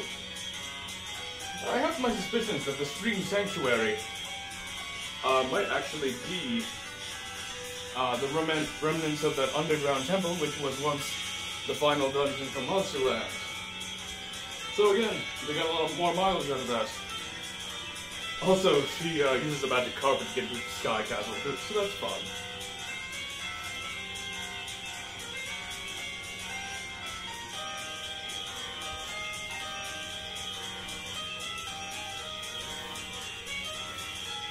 Anyway, there's also just a whole bunch of fun going on in this game. And there's even, if you look really hard, you can see a scenic view of all of Monster World in a portrait. You can see a scenic view of from outside of the castle, out back, behind the throne. Like, it's just, there's just a whole bunch of cool little secrets in the remake.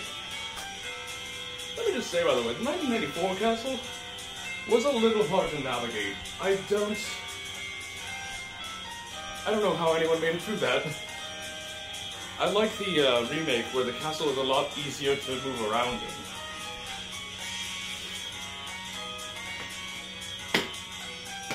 But yeah, and unlike, you know, in Wonder Boy and Monster World, you have a run button in the original. And in the remake, you can just like tilt it a little to walk, and, you know, tilt all the way to run. Which is just, thank you, I'm glad I don't have to deal with that agonizing pace.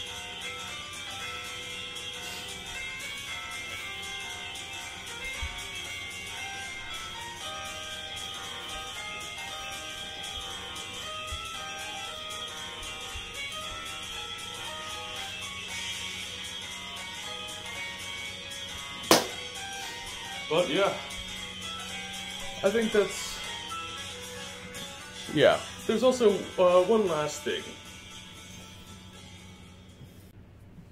Yo, hey, one last thing before I finish the section up.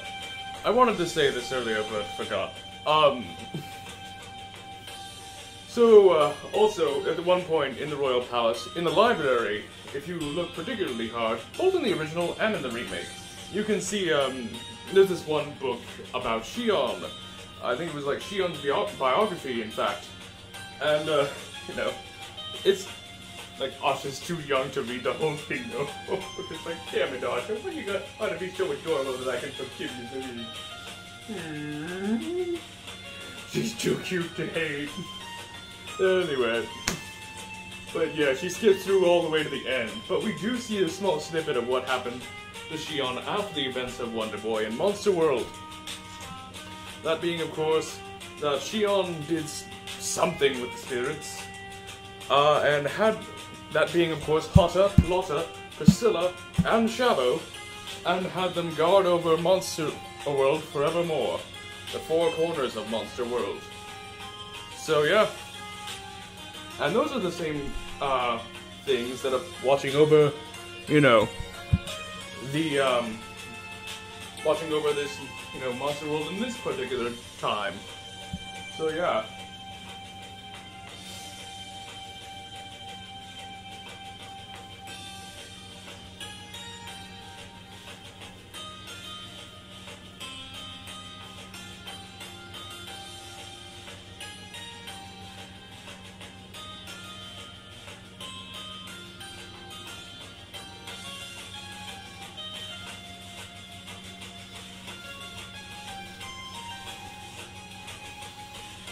But yeah.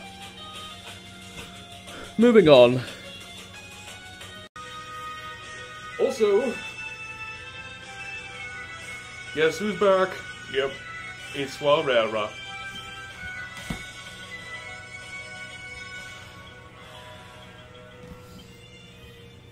But, more on that later. Turns out the villains of this game are under orders to, yeah, basically, in their own words, make the populace invite this darkness upon themselves, using the Pepalogus. yellow Papalogus.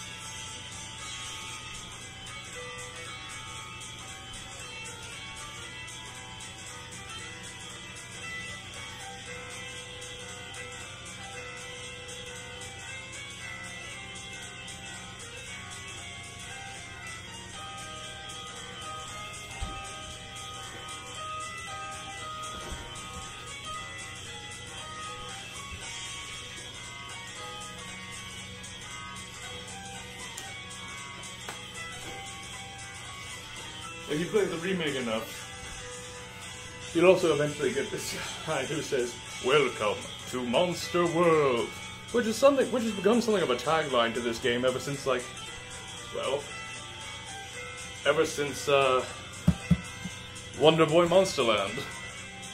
It's become something of a tagline. But anyway, also at some point, you will have to fight the Queen, because she's been corrupted too. Turns out that doesn't go so well for Asha and Papalogu. Papalogu ends up taking, well, a rocket to the face for her. And Asha, well, she's still just a little girl, man.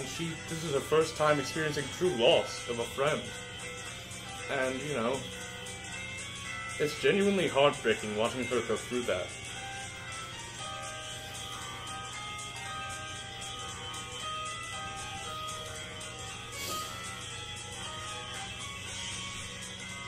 So, yeah.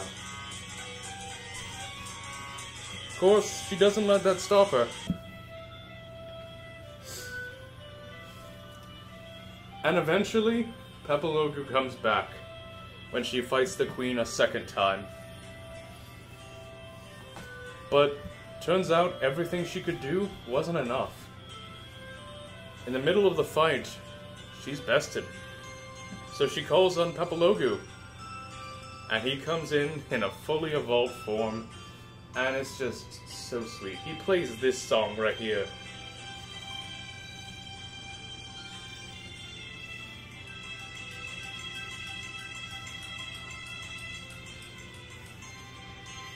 Echoes of the Wonder Boy franchise right here. Sorry.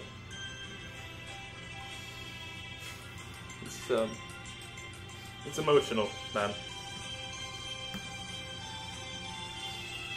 At the time in 1994, this was the end of the series. For the longest time, until the sequels began, and remasters and remakes in 2016 onwards. So, from 1994, it was the end of the series. Until 2016, when it got a revival.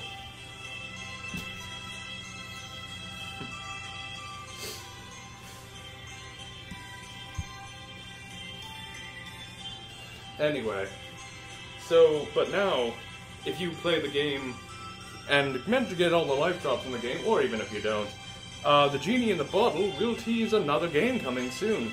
And remember, this game came out in 2021, so it could be at some point in the near future. We never know. Anyway, after all that happens, you go down and fight the final boss, Warrera, one final time. He's defeated, and yeah, that's the end of Warrera, actually. But Papalogu had to sacrifice himself to do so.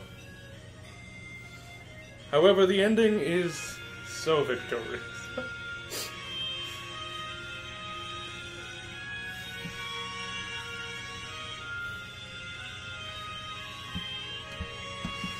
Anyway. Because it turns out Papalogu comes back. And little Asha is able to enjoy the rest of her life with a blue friend, her blue hero. She gets, you know, officially recognized by the Queen and everything. She's thrown a big celebration and everything. However, not all great things last forever, unfortunately. As we will see in the ending of the next game, Asha's fate is, unfortunately, it looks to be rather dark.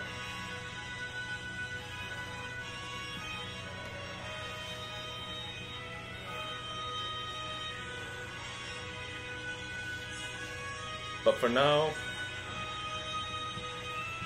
go play Wonder Boy, Asha, and Monster World. It's worth your time.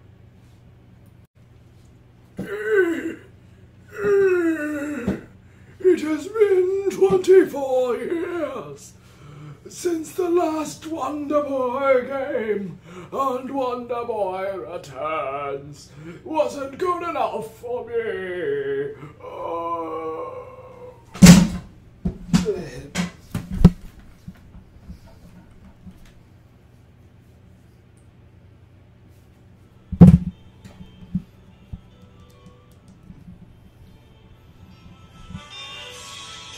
What the fuck is this?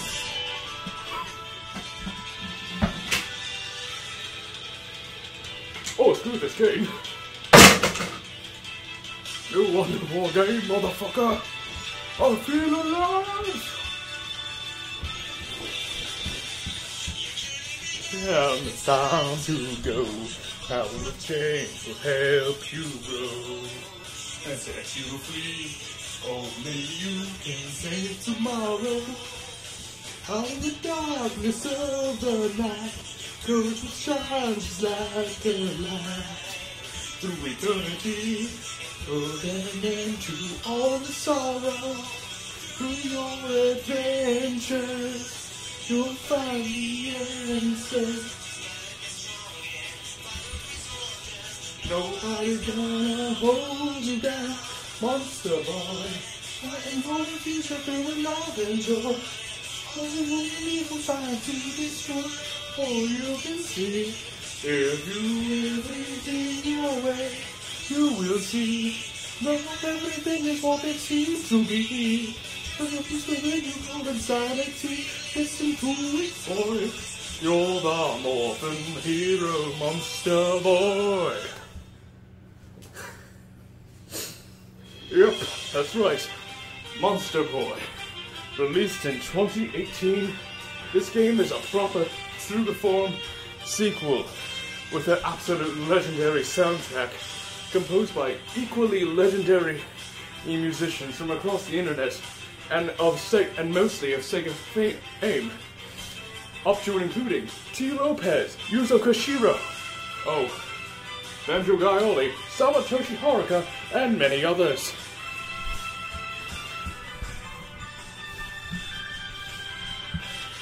And if the soundtrack alone isn't enough to convince you, the game also brings back components of every Wonder Boy game past. That means Monster Land, Dragon's Trap, Asha, Monster World, Wonder Boy in Monster World, and yes, even the Endless Runner games. There are many references as well as lore. The lore can be a bit clunky in this game because, at this point, the developers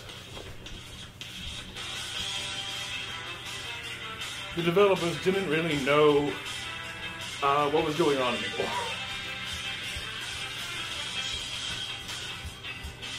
Originally slated to release in 2016, they saw all the other games coming out at the time. They were like, yeah, no, we gotta rethink this.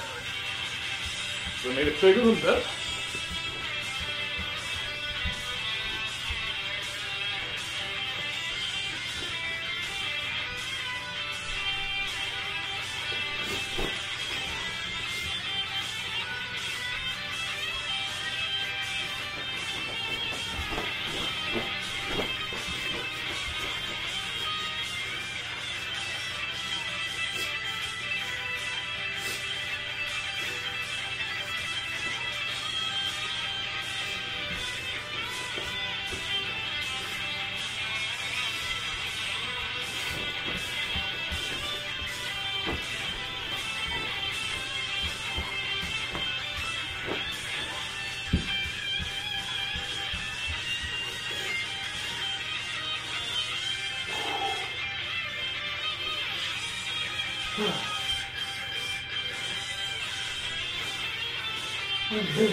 Oh, fuck.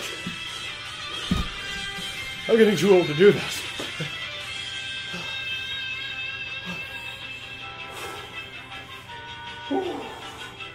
Give me a second. Oh, fuck. Holy shit. Whew.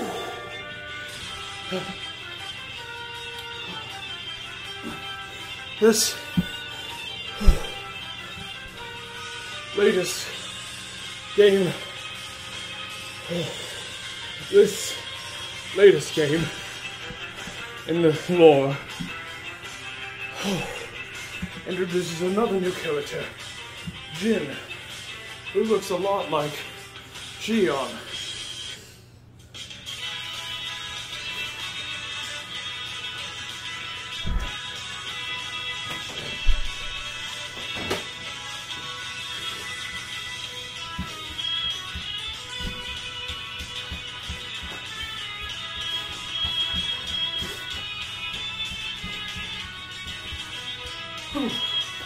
Where was I?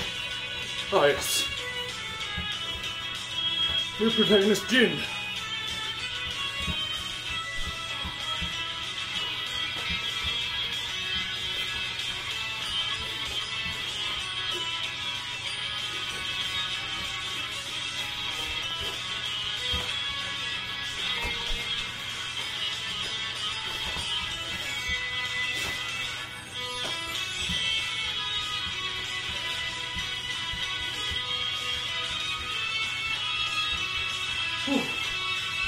Oh, fuck.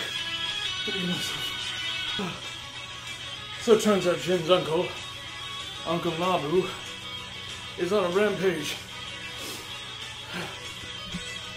A drink, an alcohol-induced rampage. Yep.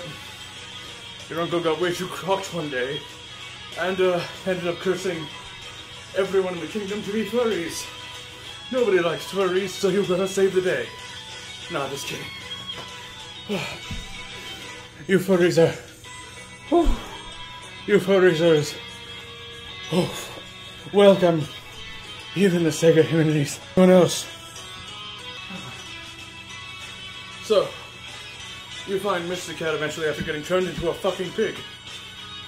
And yes, this game has, monster form changing. Just like in Dragon's Trap. Except this time you can change at will. As I said before, this game is the grand culmination of everything that came before it. Even Peppa Logu is here, somehow. But it's not the one we know. No, it's a different Peppa Logu.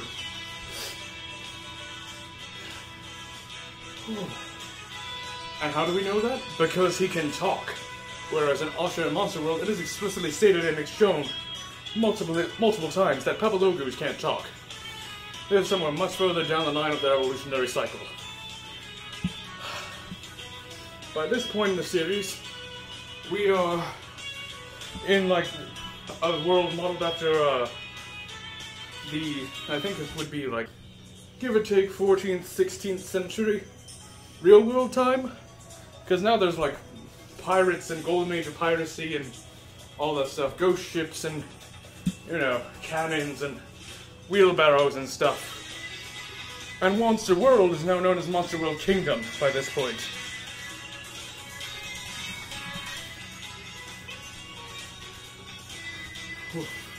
I wish I could dance to this right now, but I'm too tired. Oh, fuck. So I'm just gonna keep going. Oh.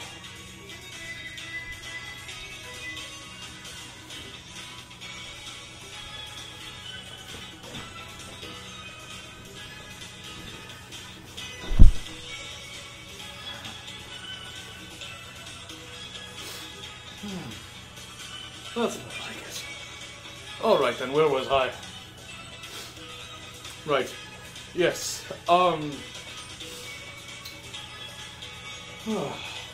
So, we've got to defeat, well, not really clear at the beginning.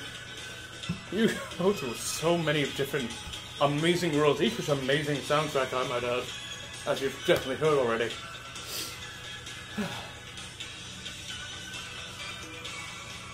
The only thing I have that's really a problem with this game is how the lore, like I mentioned before, is kind of clunky. By which I mean they think that Tom and Book are two entirely different people, which they are not. They are actually the same person, just one is all grown up and one's not. So they gave us like representations from past Wonder Boy games. And they also forgot Leo and Pareto even existed completely, which is annoying. Like, you got Tom, older Tom, Shion, and Asha carved in stained glass on the side of a church in this game. But Leo and Pareto are completely forgotten. But there is a shooter part of the game, at least. So this is that. Yay! But no references to them in particular.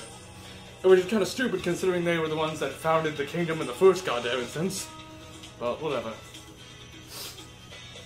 Oy. Whew.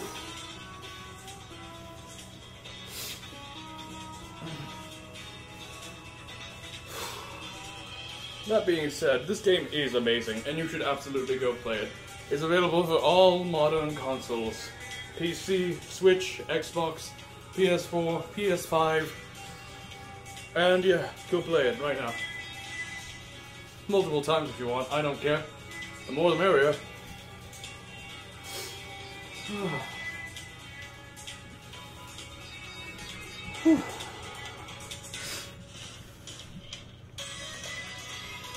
Anyway, turns out by the end of the game, turns out Uncle Nabu was being mind controlled. Yeah, on top of being absolutely crocked out of his mind. So, after sobering him up a little,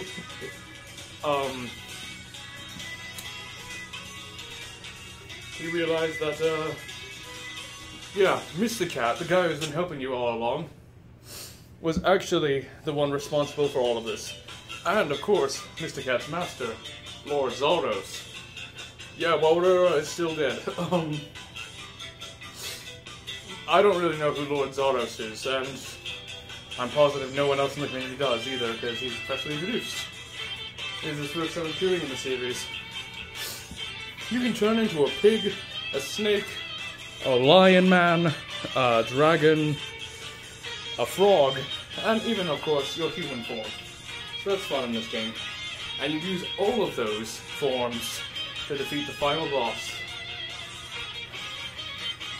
Whew. After that, the day is saved. Turns out there's a descendant of Asha's around here.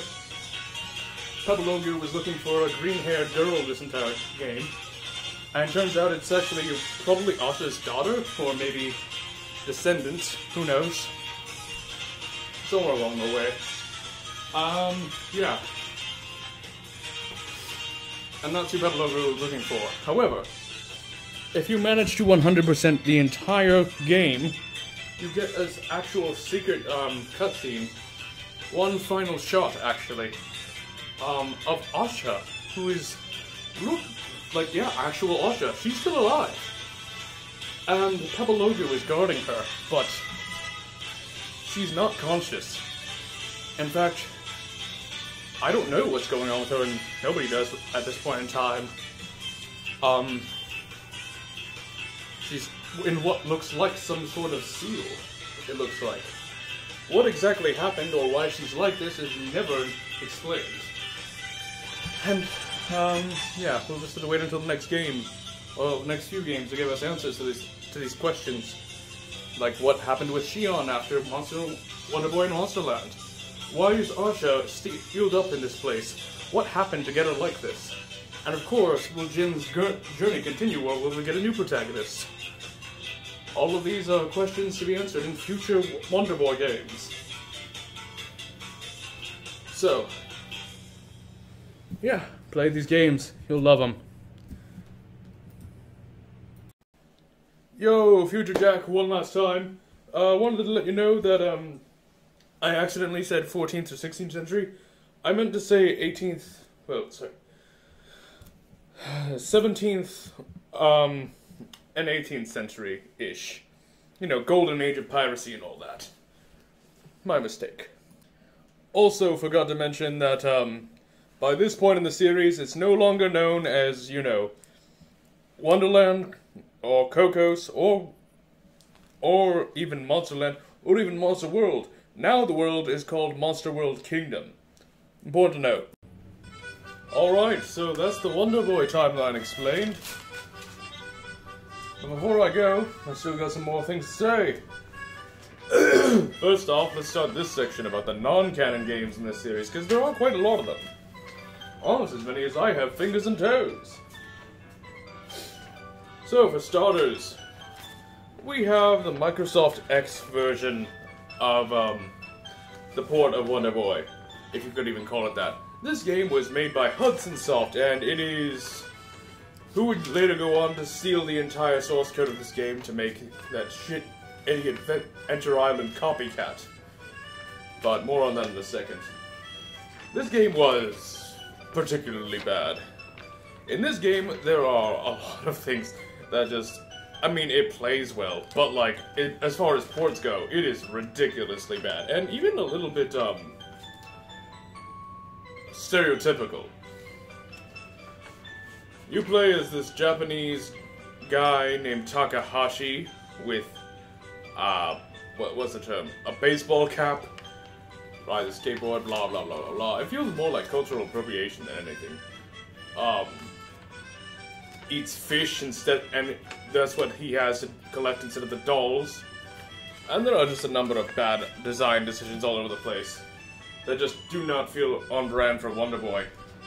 Again, Hudson Soft, who are fucking cheap and sleazy at that. Next up, we have the Commodore 64 version. This game was racist as hell, alright? The fact that, you know, Wonder Boy is black just because he's, you know, in what some would consider a tribal getup, I guess. Like, just because he wears the clothes of a, you know, what's the term? Like a Stone Age Neanderthal or whatever, which is exactly what he is, let's be real here. But just because of that, they made him black.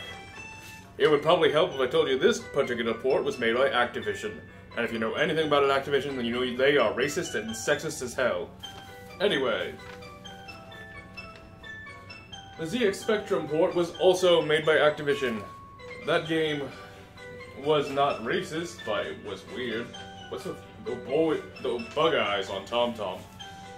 And of course, then there's Adventure Island, which straight up, like, Hudson Soft made a shitty port of that was not accurate to the games at all for the Microsoft export, and then they went on to make this, like, you know, one-to-one perfect port of Wonder Boy and just replaced Wonder Boy with this other dude, I don't fucking remember his name. And if you're wondering why this is legal, it's because it's the 80s. So, this sort of thing was fairly normal back then, actually. Especially with this series, which was a true industry innovator. But Adventure Island was so cheap and sleazy that they straight up just didn't... Like, they made a horrible port, and then they made a one-to-one perfect port. That's just sleazy as hell. Fuck you guys for that. And it was for the NES too, which obviously Nintendo accepted these assholes with open arms, because that's how they are.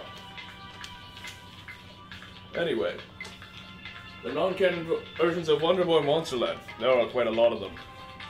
The version for Master System was actually not canon, because it has an additional level that wasn't in the original, and also the ending of this game is, you know, the ending of the arcade game is completely exempt here. The port of the Amiga and Atari ST ports are also not canon, because they basically used the Master System as a base. Obviously, the Commodore 64 version, also made by Activision, featured more racism. You know, just him being, you know, in a savage age, so he's black. Yeah. Anyway. The next three will require a bit of explanation. The Kuramon World for PC Engine, Sayuki World for NES, and Monaco no Castelo del Dragão. So, back then, like I mentioned before, it was fairly normal for games, innovative games, to be copy-pasted into other games. And back then it was fairly legal, especially in Japan. Bootlegs were very common back then, so that's exactly what Bakuramon World is. I don't even know what Bakuramon World even is. It's just a port, it's like, I guess a game adaptation of a fucking anime or novel or something? I don't know. Like anime or manga or something. Sayuki World, I don't even know what the fuck that is, but especially in that case, fuck them, because that was made by the NES people. Now Nintendo. And of course, Monaco no Castelo do Dragão, which was what the series became when it actually entered Brazil. Wonder Boy pretty much doesn't exist there back then.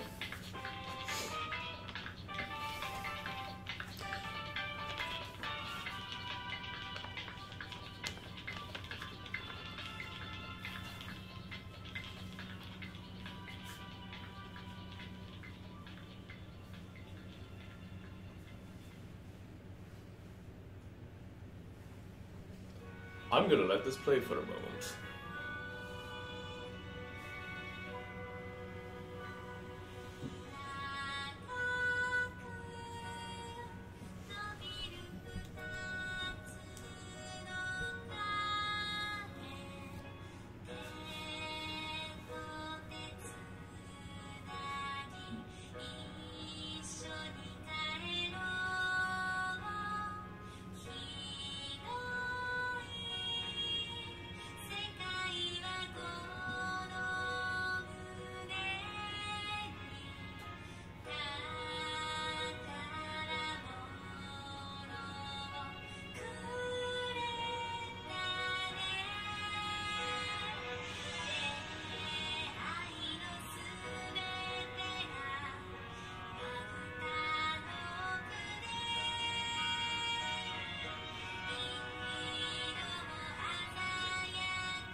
Fucking beautiful. Thank you, Sawatoshi Haruka.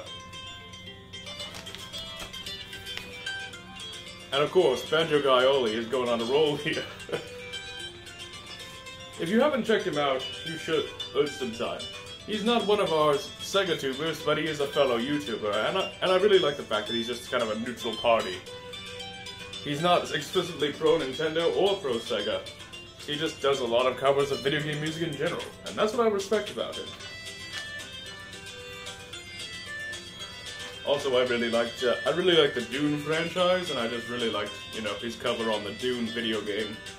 The original one, not the new ones. House of Atreides, motherfucker! But anyway, back to the non-canon stories. So, Wonder Boy 3, The Dragon's Trap. The Game Gear version was not canon, because, well, they called it, there was a typo and they called it Monster World early when it's not. Dragon's Curse, oh boy, for TurboGrafx 16. This game, it wasn't bad per se, but holy shit, there was a whole lot of human supremacist, you know, thinking in this game. Remember how I mentioned before that, you know, monsters and humans get along pretty well in this world? Yeah, not in this game. In this game, it's just like, yo, no, you've been turned into one of the disgusting, slimy filth. It's like, calm down there, buddy. Anyway. Dama de Monica Ovesgate. I believe that's how you would pronounce it. is basically the sequel to Monica no Castelo do Dragão. And again, it's, you know, just the Brazilian version of Wonder Boy 3 The Dragon's Trap. Apparently in that game, you can play as, like, all the different members of Monica's gang, which is pretty fun. Also, stupidly enough, there was a fan-made mod for the remaster.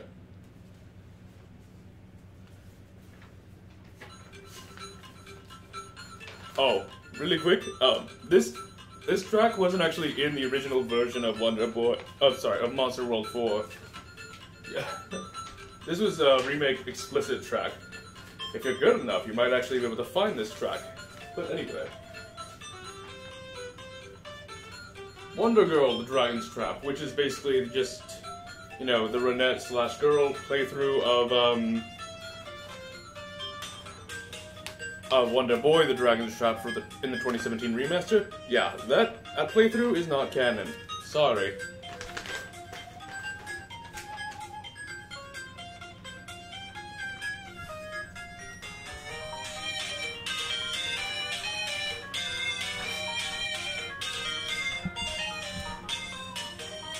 Wonder Boy 3 Monster Layers non-canon versions is limited to the Turbo CD port.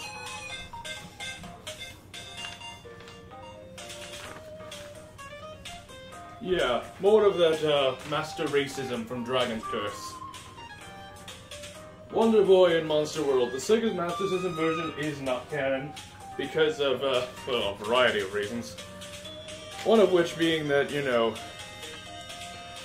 a lot of the characters and designs in general just look very different, but also, you know, well, it feels like it plays a bit faster. It's also borderline unplayable at some points because the range of your knife is so fucking short.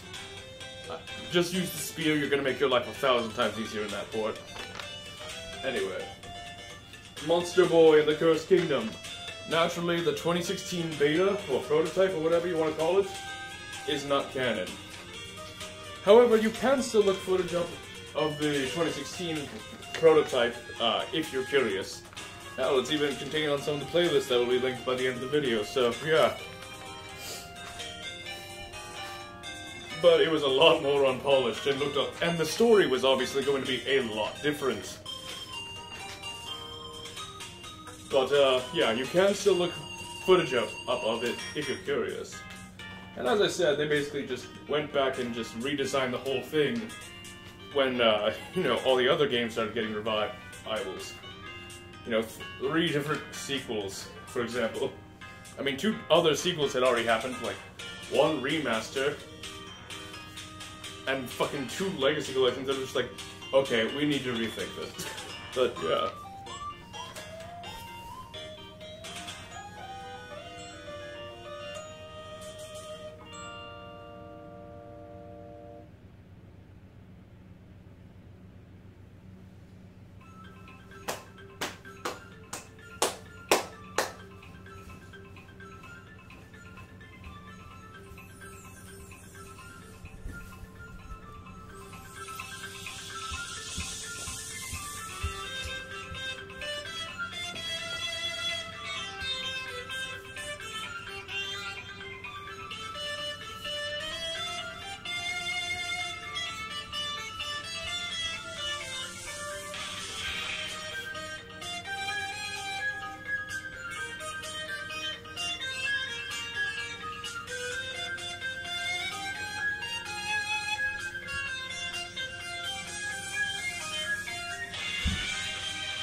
Some footnotes before I go, or before I sign off.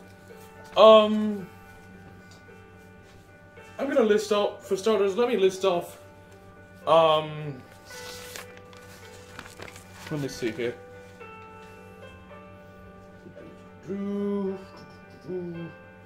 I wanted to say at the beginning, there are 3 sequels, 2 legacy collections, 1 remake, and 1 remaster. Don't know why I didn't, but whatever.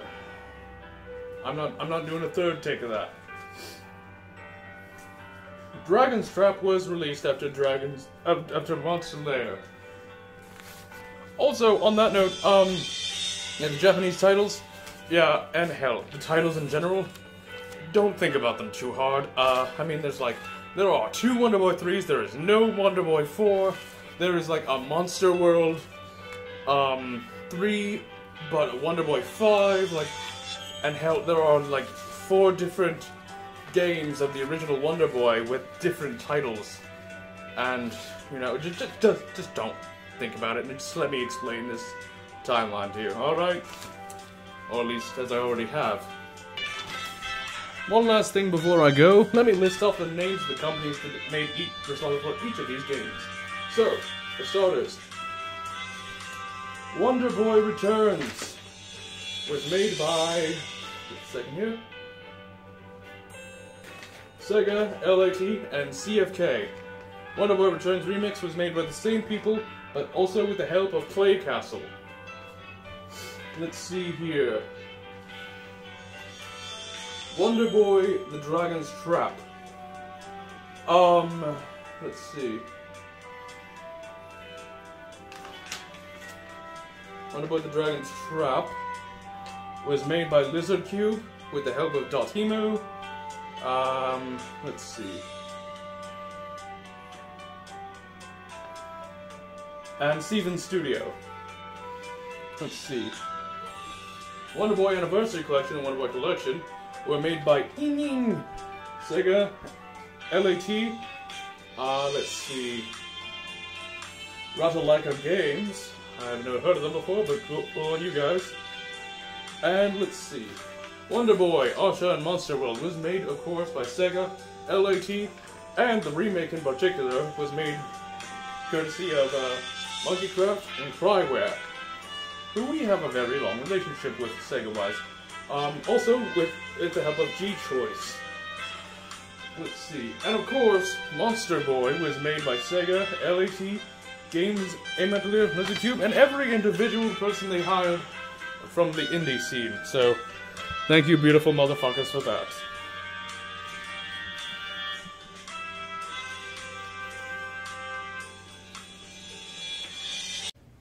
Yo, Future Jack Mordick here. Forgot to mention that, Wonder Boy Asha and Monster World, the remake, was also made, with the help of Enin. So, thank you, Enin, for that. Also, on a personal note, I could look at the art of this series, especially that's included in the Anniversary Collection and, Wonder Boy Collection. I could look at that art in the gallery for, like, hours, man. That is fucking beautiful.